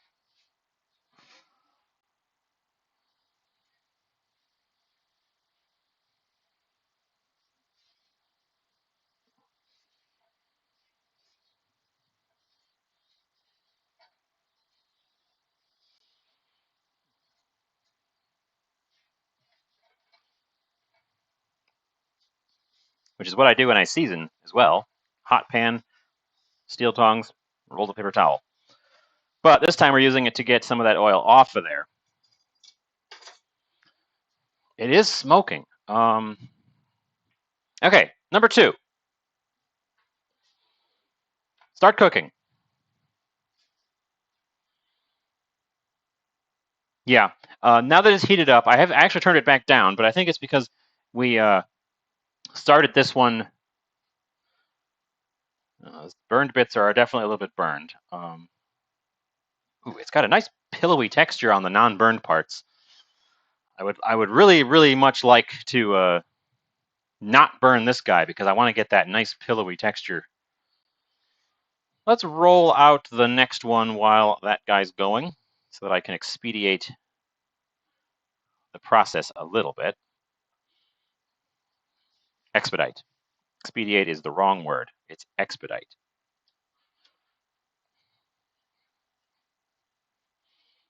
Fortunately, the sauce, now that the sauce is all together, is pretty much bulletproof unless I cook it dry. So no worries there. That's why I didn't want to put the eggs in right away because they would have gotten massively overcooked in the time it's taking me to do the pitas. Ooh, bubbles! That's a good sign. Flip. Ooh, look at that! Oh my god, look at that! It looks so good.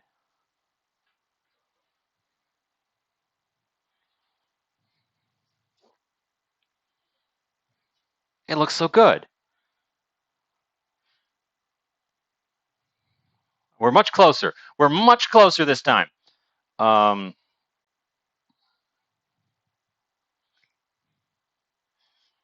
think we're still in kind of a non-territory, less than a pita territory, because we've got more than one bubble. The trick, and the reason I don't think we're going to get pita is you got to get that one big bubble in the middle of a pita so that you get the pocket. I don't know that we're going to be able to pull that off, but this one looks great.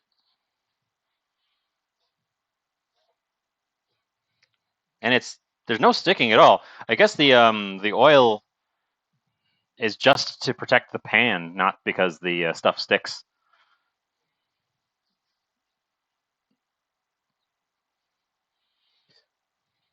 Well, hot diggity.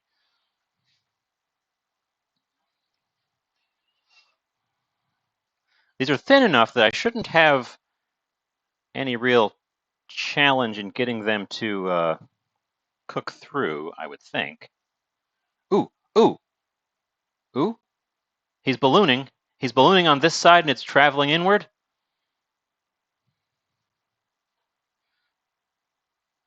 Oh my God. Oh my God. Do I have a...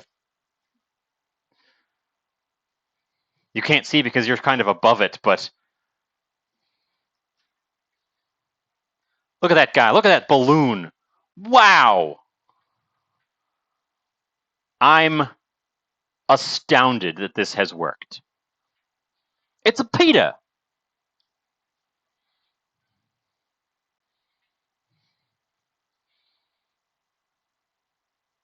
This is amazing. This is amazing. This is the greatest thing I've ever made, ever. I gotta take a picture of this before it deflates. Don't let it burn. I'm counting on you. Counting on all of you.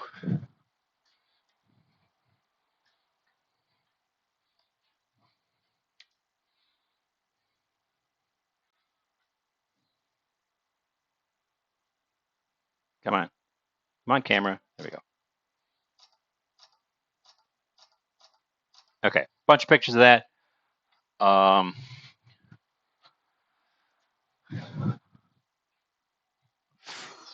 spatula.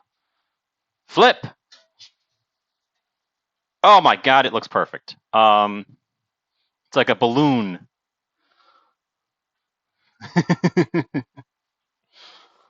Oh my God, it looks so good. And it's puffed up perfectly. Higher heat, less oil. That was exactly what we needed. That guy is he's nice and dry on the surface. He's a balloon. It's a perfect balloon. Oh, hi, Shining Spear. Thanks. Yes. Yes. Um I guess you take it off because it's a balloon, right? Once it is puffed up, flip it, cook an additional minute, move to a plate. Okay, he's off. He'll deflate over here because he doesn't have the heat anymore. But damn, that is a pita, guys. I don't know if you noticed. I don't know if you noticed, but I just made a pita.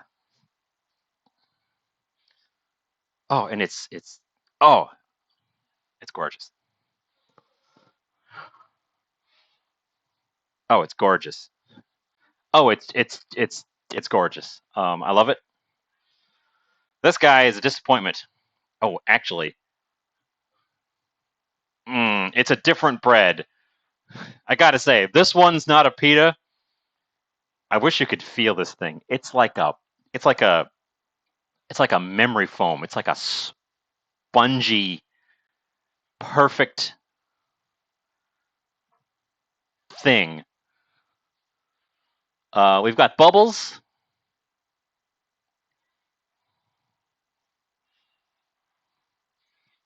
Okay, we've got our bubbles.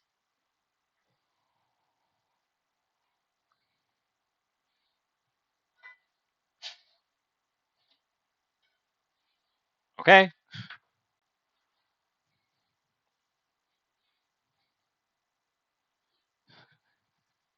this is going great. Yes, good idea. Stir the sauce. The sauce is on very low heat, so in theory it should be fine to just sit there. We're going to have to actually bring it back up when we put the eggs in. Um, I'm gonna take it completely off the heat. I think it's thinned. I think it's thickened up just a touch farther than I was planning. A little bit of charred flour on the edge of that one. So let's hope this guy poofs up. I'm excited because this is working.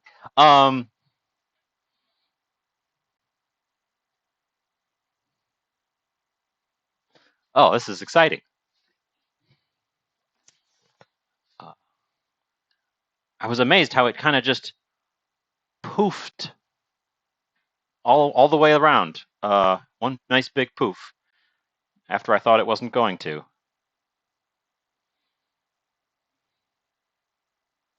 I might have flipped that one a touch too early, but we'll see. It's got the firm surface that it needs.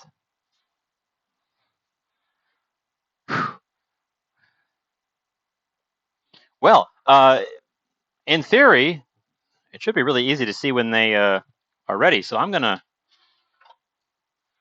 do a little bit of tidying up in the background while that guy hopefully poofs up. Gotta hit my temperature just right, I think. I'll show off these new glasses I got. Little baby glasses. They're bigger than a shot glass, but they are, and they came as a set. I got them for $1. The whole set for $1.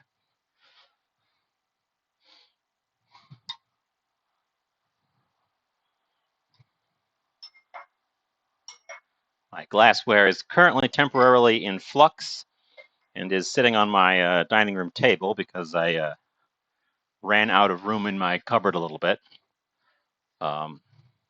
This one's not ballooning perfectly.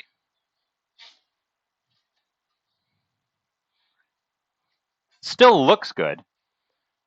I may have flipped it just a shade too soon on the other side.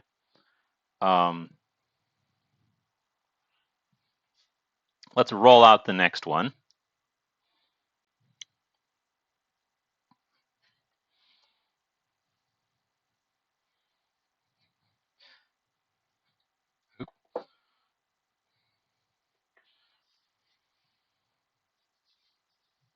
Got stuck a little bit. Roll the next one because this guy's going to be ready real quick. I'll try to let it sit on the first side a little bit longer this time.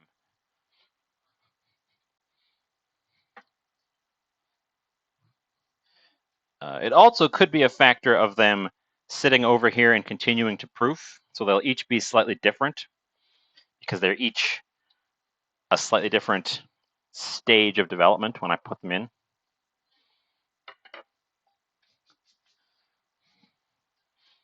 So this one's less perfect, but still looks great.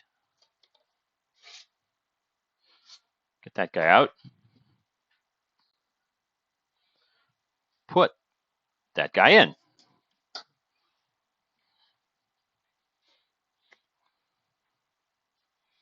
I also rolled that one out a little bit ahead of when I put it in the pan, and I'm wondering if that could be a factor. We're at the point of experimentation to see what all the variations do. But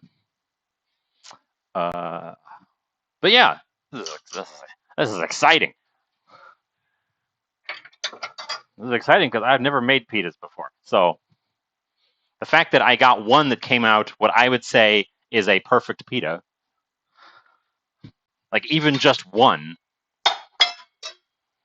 is way more than I was expecting to accomplish today. I was expecting, I'll be honest, I was expecting 8 of these. 8 of these burned on one side fry bread things. But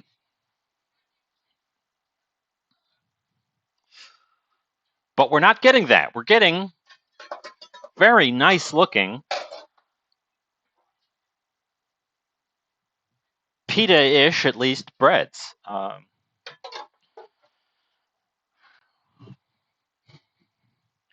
Very, very pleased.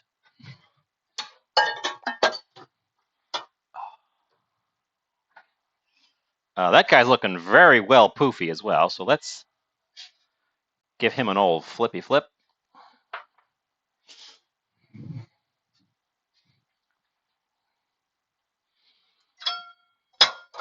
Gosh, I'm gonna have to work my way through more kinds of bread, I guess, because this is fun. Who knew bread could be fun?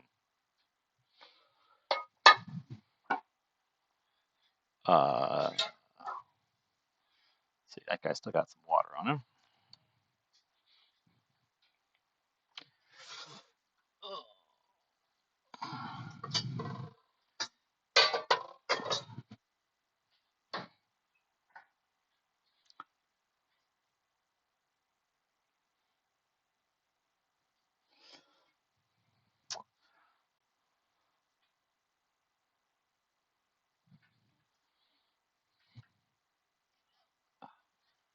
I mean, I love fresh bread too, but I can't say I've ever had fun making bread before. The no knead bread, as tasty as it is and as easy as it is, isn't really a fun process. It's a lot of 16 hours of letting it sit by itself and be antisocial. Um,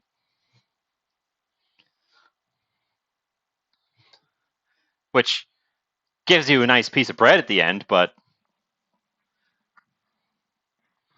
you know, having fun. This one's poofing up too. Oh my god!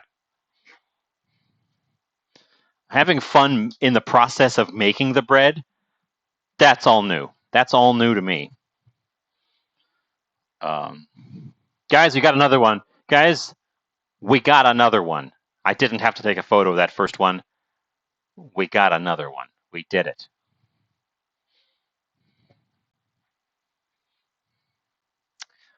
Uh, it's so exciting. And it's got this lovely, like, squidgy pillowiness to it.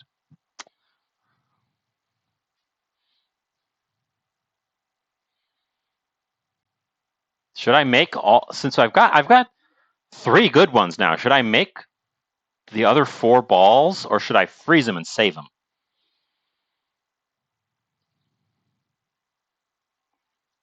How well does pita bread keep?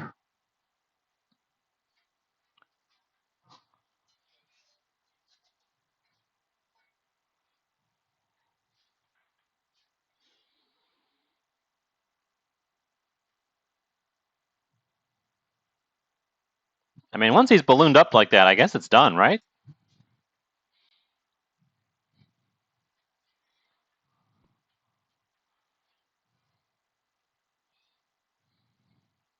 I mean, in terms of going moldy, it's like any bread. But I mean, in terms of texture, how well do these individual pitas stay?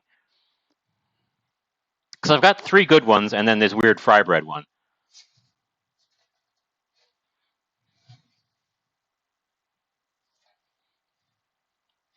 And I can't eat more than this today. And I think the other guys would keep. Can I? To Google. Google will answer my question.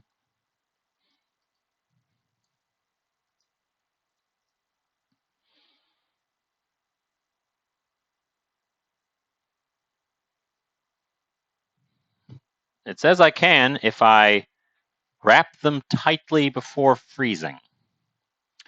I'm going to cook all of them. I'm not going to bother with the freezing.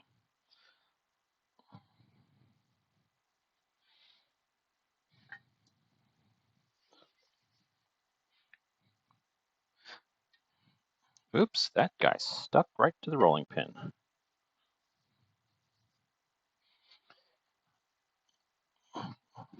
I'll be able to eat these. I'll make falafel or something.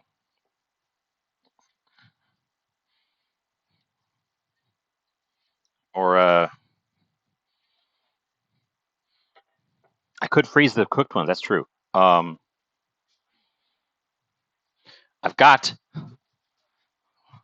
one of my favorite quick meals. Frijoles charros, Mexican cowboy beans. Those would be good with a pita.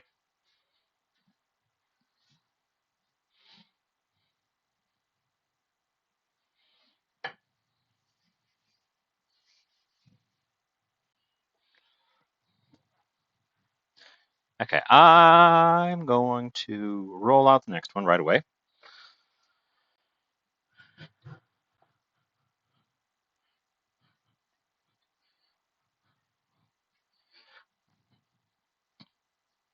Here's what we're going to do.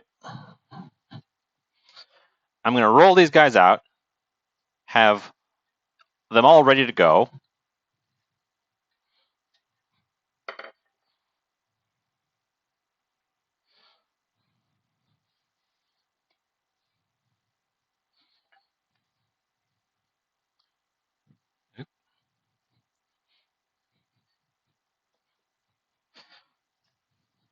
I'm going to put the heat back on the sauce.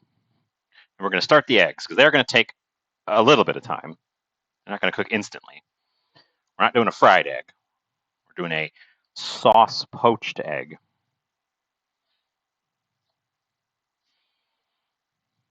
So while I am doing these last couple of these guys, since I've got a technique down,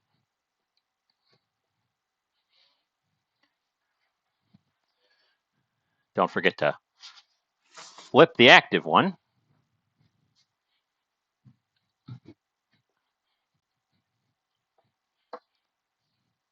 But I'll get a couple of eggs ready, started in there. We'll get the heat back up on the sauce, and then it can, in theory, all come together at the same time as a finished dish. Wouldn't that be a miracle? Have a dish composed of multiple elements that actually are done at the same time.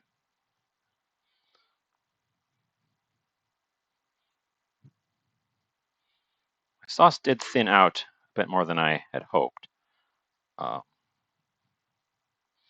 You know what? We're going to use the spoon for this.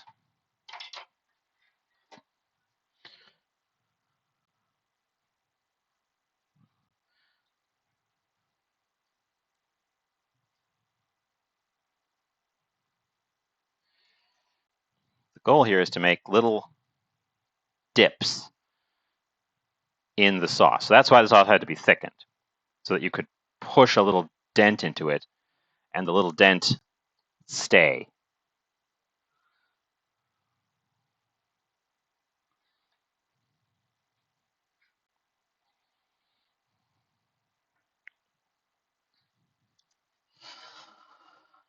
His temperature needs to come back up, and we need to prep eggs. And I'm going to do them in a little side bowl rather than directly into the thing, because I've had some issues in the past cracking eggs, and I don't want to be doing that while I'm reaching over the top of a hot stove. Oh, and we've got perfectly 3 eggs in the thing here.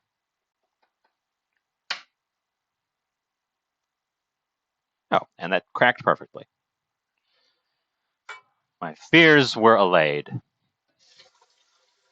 But cracking eggs into a bowl is a good safety tip in general.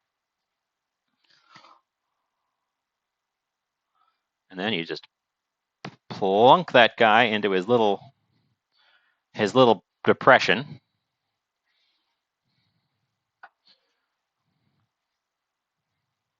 Seems like every other one of these doesn't want to poof. That guy's burning. That's why he didn't poof. He actually burned through one of his bubbles.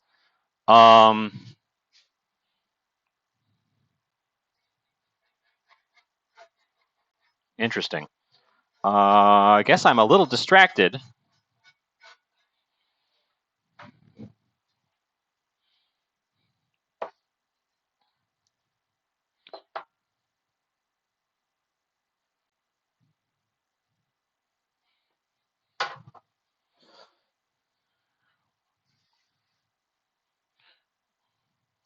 I'm going to flour the surfaces a little bit better. Get another one in there. Get egg number 2 in my sauce.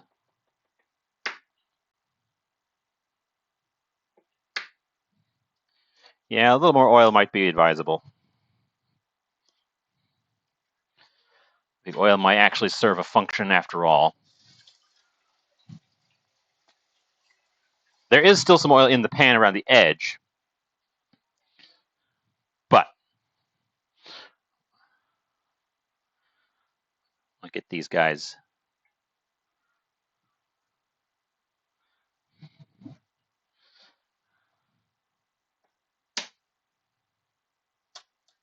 Oop. Aha. Well, I didn't break the yolk, but I did smash the shell on that one. So.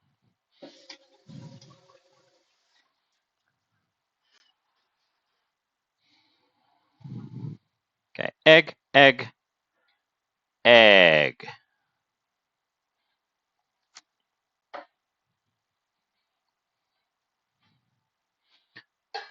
Lid.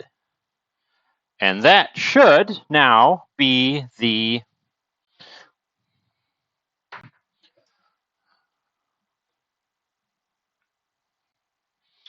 Here's what we're going to do. We're going to droop this guy up.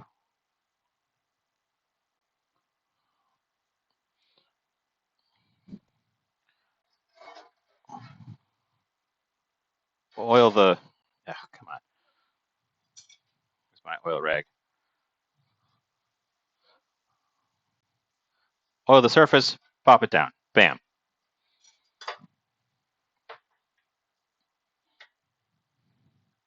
Hopefully it didn't lose too much when I picked it up there.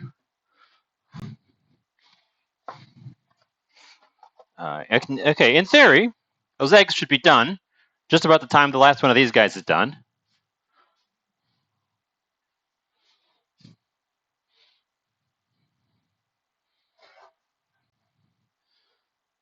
Managing the heat on a cast iron is always a little bit tricky as well.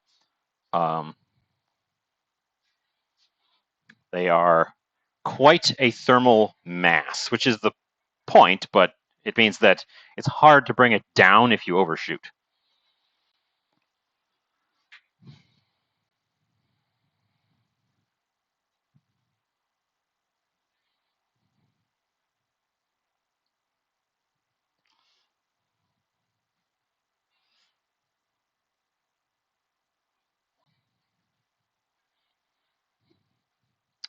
Okay. It's past noon. My brunch is definitely a lunch now.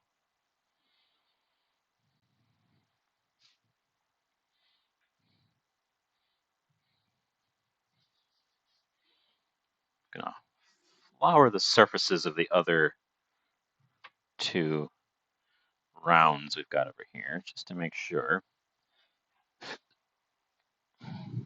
And he's ballooning up, so he's coming through. He's coming through. Our pan is smoking more than I wanted to, and I think that's probably the little bits of flour that are in there burning. So this guy goes in the not so nice pile. The really nice ones go in the nice pile. But this guy's poofing up just like I wanted him to.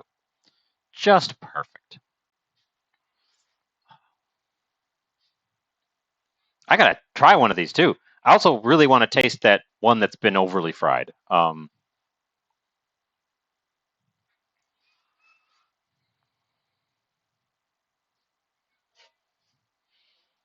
Get you before you're burning. I could smell it a little bit. I feel like the pan has continued heating up a little bit too much as it's gone along.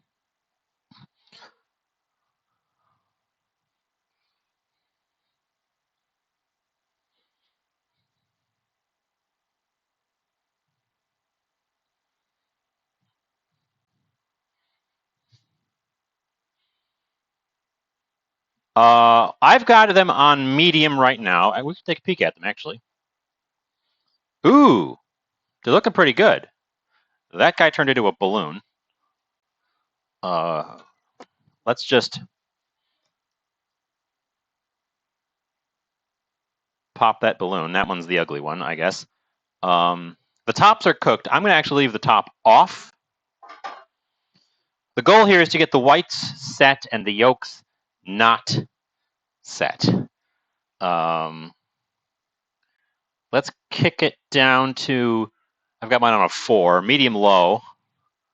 I wish that burner, I wish there was room enough to put them both on the near side. It's looking good. I've got the heat down. Let's get this guy checked. He's a little bit toasty. He did balloon up, though, so he's doing a good job.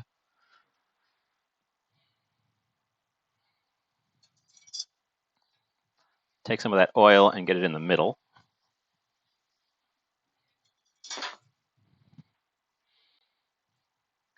Grab one of the guys, slap him in the pan. We're nearly there. We're nearly there. Oh, you know, it's too late to mix it in, so it's just going to be on the top. But I was supposed to put some parsley in the sauce so that it could cook into it, and then also put parsley on top. But I guess we're just going to do parsley on top because I forgot. I plumb forgot to throw some parsley into my sauce.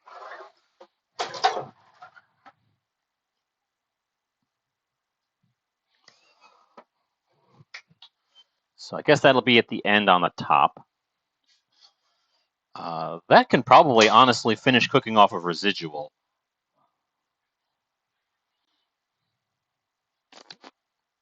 You think we could get away with doing two at the same time, or maybe two at different? No, the pan's not quite wide enough. I could have done this in my small cast iron. Yeah, we're really on the cusp of it here. I could have done this in my small cast iron, considering these aren't terribly large pitas. Having the big cast iron does give me room to maneuver them, which is nice. Ooh, that guy's not ready.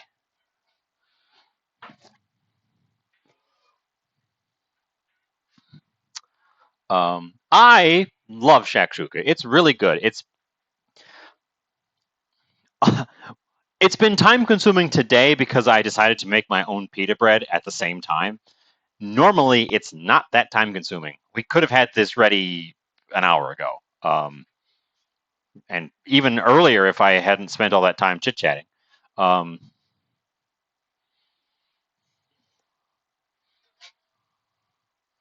That's better.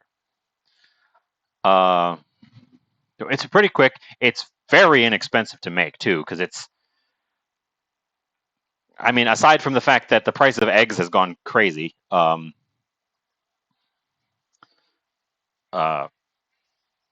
tomatoes are easy and accessible. If you're in the middle of summer or at the end of summer, like we are right now, fresh tomatoes are practically falling off the tomato plants. They're just everywhere. Yes, you've made shakshuka for me. I'm familiar. That's how I learned of the thing. All right, I'm tearing up my empty egg carton because it can go in the compost.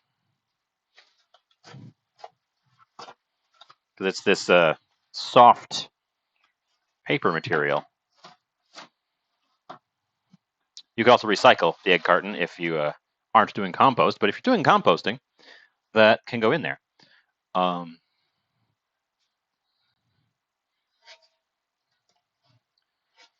guy's looking pretty good. He's not going to be a full balloon.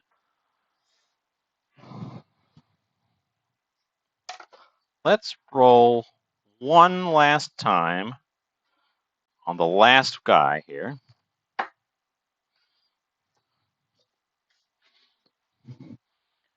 Get you out of that pan. I'm glad we got two absolute banger perfect ones out of this batch. I can split one of those open, and it can be my demonstration one.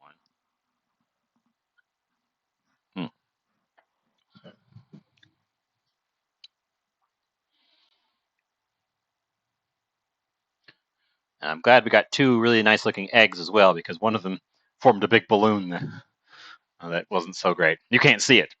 This guy in the back, this guy back here formed a balloon that I had to pop with a knife. And now there's a little ragged edge on it because I had to cut it with a knife. Oh, thank you for the follow. I just saw that. We're here doing this. Yeah, I should pitch myself while I'm chit-chatting. I should do the old sales pitch. I'm here Tuesday evenings and Saturday mornings, my time.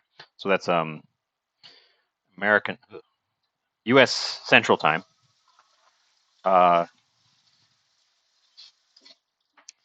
Doing something different all the time. You never know what I'm going to make. Often I don't know what I'm going to make until literally the day I'm making it, which makes it hard to do preview things. But I put pictures of my finished products and announcements for my stuff on Twitter. So follow me there. Same name as I got here. If you want to see the fancy pictures, because they get to go run through my my filters, you'll get an okay shot here, but the fancy pictures come off the Twitter. And yeah, always happy for people to hang out. Having someone to chit chat with makes running a stream just so much better. I think my pan is cooling off. That's unusual. This last one's going to be a little bit pale because I guess I let the pan cool down.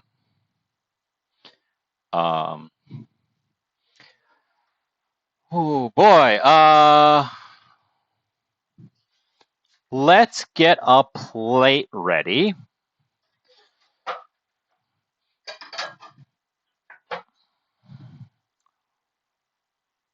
Yeah.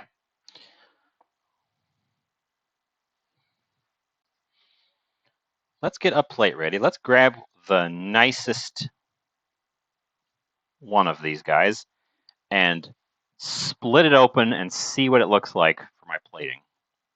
That plate can be there. Because I think this guy is going to end up being kind of pallid.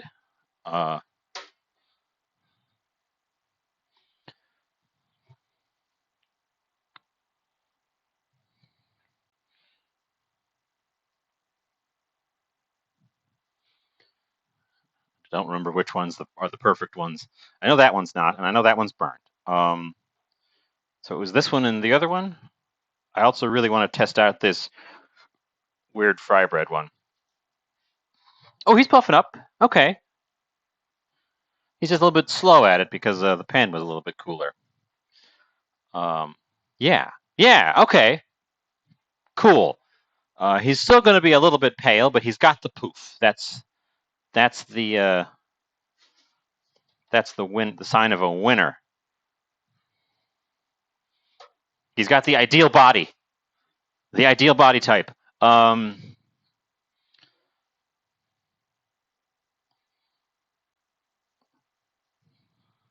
Okay. Oh man, look at these things. I'm going to call that done. Turn the heat off. Get him off of there. Bring you guys over here to this. Look at these things. They are. It's a pita. It's perfect.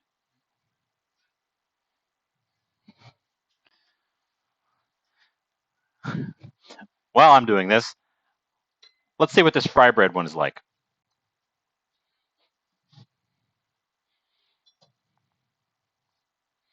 Yeah, this one. This one's texture is more like a pancake, honestly. I'm gonna give him a taste.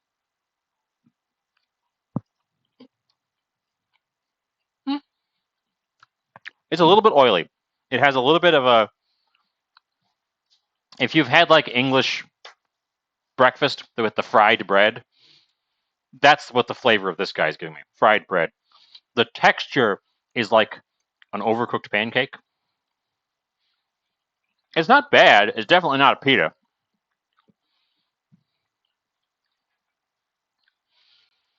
Okay. I'll still eat that one. I'm not going to use it as a plating, but I will eat that one today. That's the Bernie one. I don't think the burned one is going to freeze well, so I'm going to have it be our second plated one, but we're just going to pretend that it worked out and not show the interior on the plate.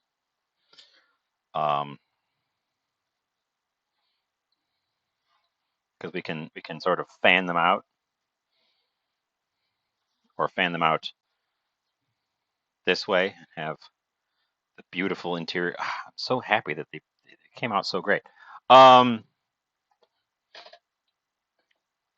Okay. We are at the final stage. We've got to do plating.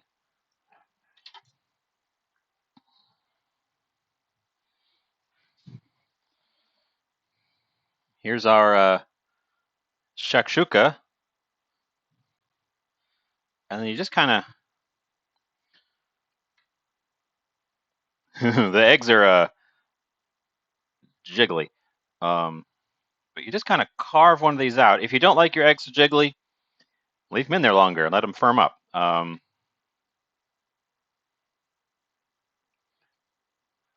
think these eggs might just be a hair under where I like them, actually. Well,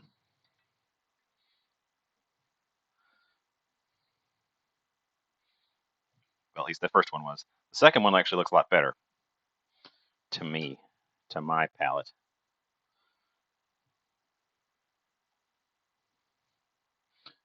Oops. Oh, right on top. We kind of saved it.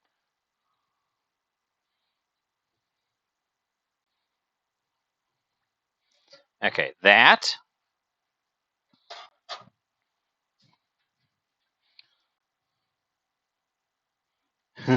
Okay, he's definitely a little bit under. This one I think is just right. That one I think is a little bit under, and I think it's because I had delays in between when I was putting them in there.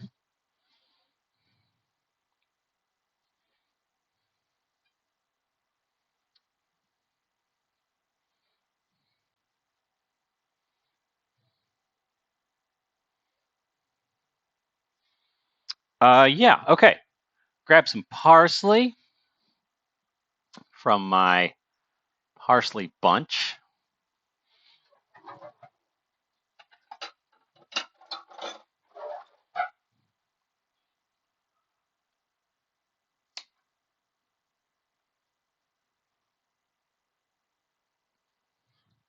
Probably too much parsley, but oh well.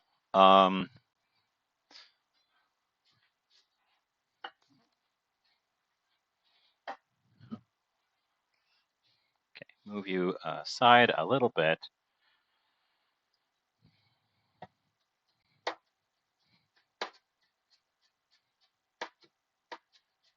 Let's pull out one of those for garnish.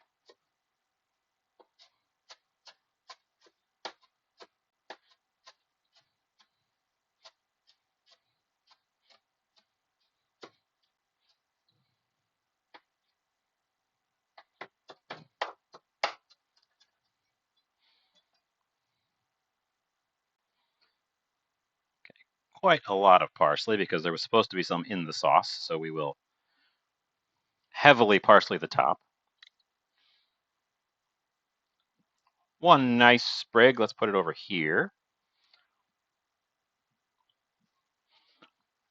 And the finishing touch,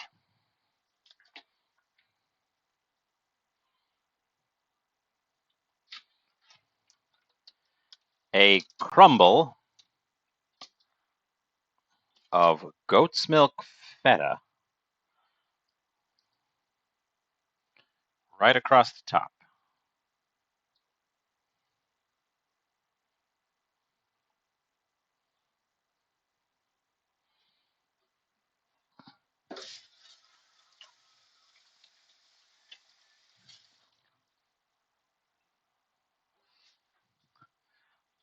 And I present you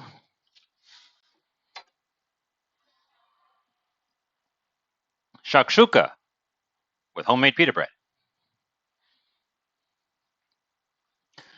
Let me clean up the edges of my plate, go take a picture, and let's dive in and tell you how it tastes, and then I can go eat lunch.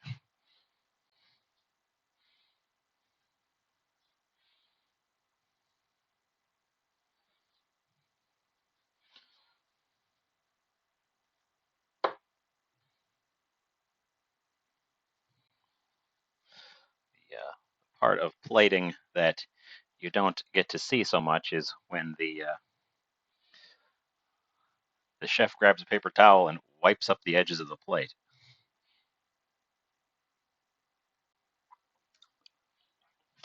Mine's less than perfect, but good enough. You can hardly see the eggs in there anymore. Let's get them a little bit more out and about. Delightful. Okay. Let's go take a snap of this in the old photo booth.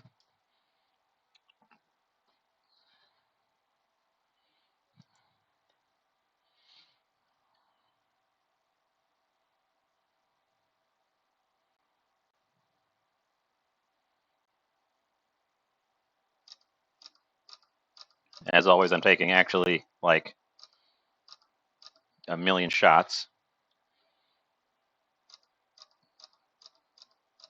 at different angles.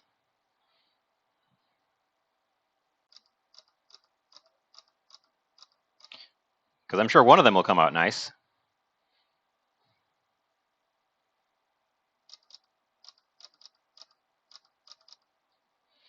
Okay, now let's bring it back and give it a taste. Fun part of this, and the reason you want it with a nice crusty bread, no fork necessarily required. These things are your eating tools. You just kind of, you can pop your yolk if it's yolky. That one is. Just kind of get them in there.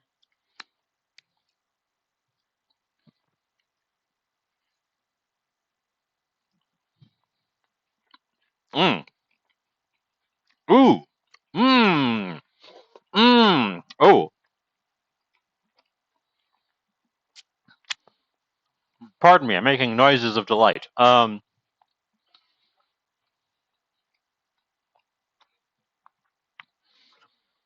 So obviously it's a rich tomato sauce.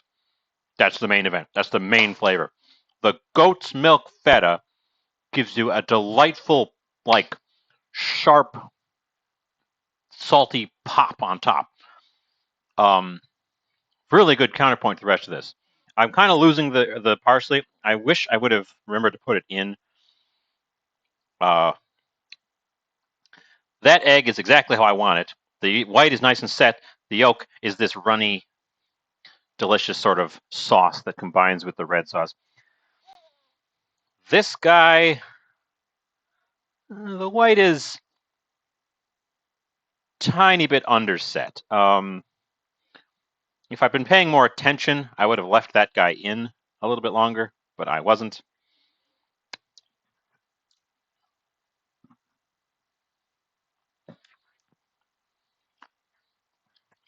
But pita makes for a perfect scooping device to get this stuff up. I'm going to have a spoon on the side, but in theory, this does not require any additional utensils because the pitas. Or a crusty bread or something where the scooper itself is edible. This is delightful. I'm sure for those of you who like cilantro, using cilantro in addition to the parsley, not instead of the parsley, but in addition to the parsley, would be a winner. I, of course, am in the no cilantro camp, so we're sticking with just parsley, which honestly is getting a little bit lost in the quite rich flavors of this stuff. And this, let me tell you, this recipe I followed said that amount of sauce, 6 eggs. I put 3 eggs in there, and I think I could maybe have finagled one more and gotten 4 eggs. I feel like they're misjudging how much sauce to egg, the sauce to egg ratio, but I don't know. I guess that's just the way I like it. I like a lot of sauce. Um, but yeah, this was great. You obviously notice I got a little bit giddy about the pitas. I was so happy they worked. Look at these things; they're just absolutely perfect. Um, they're chewy. Like they don't have much flavor. They taste like bread. I can't say they taste like anything special. They taste like bread. But they got this wonderful texture. They've got this chewy, squidgy texture. They're nice and fluffy and light on the inside. Um, even the ones that didn't poof up, they're definitely a little bit chewier and firmer because they didn't get that fluff in the middle. Um, but they're still nice and soft on the inside and nice and chewy on the outside. So they're pretty close. Uh, so yeah, even the ones that weren't quite perfect are very nice. And yeah, so that brings us to the end of our show. Very delicious. Stay tuned on my Twitter for the nice close-up shots of this thing. We are going to, as always, attempt to close out with a raid. Let's see who's on right now.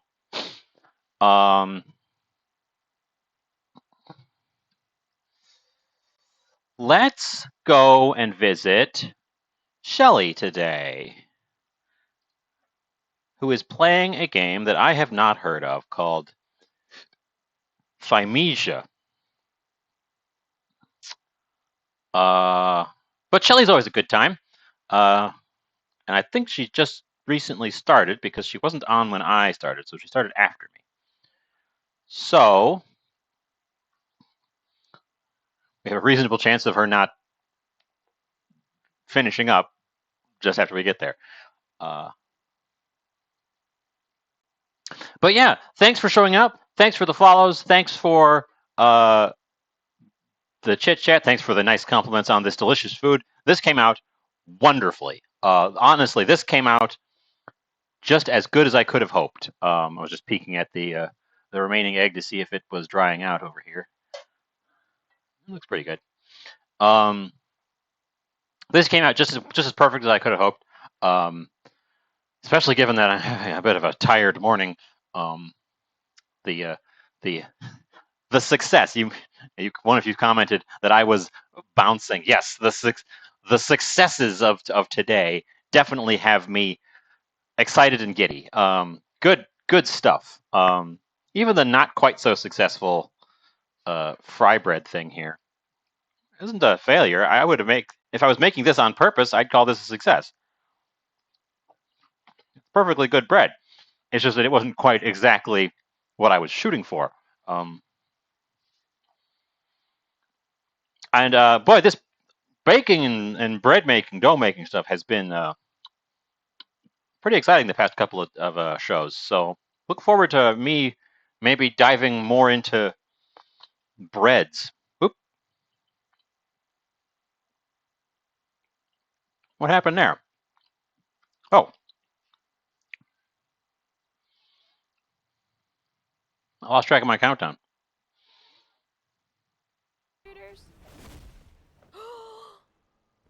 I know what I'm doing. I just need to do it. Welcome in, Raiders. Show me how was your stream.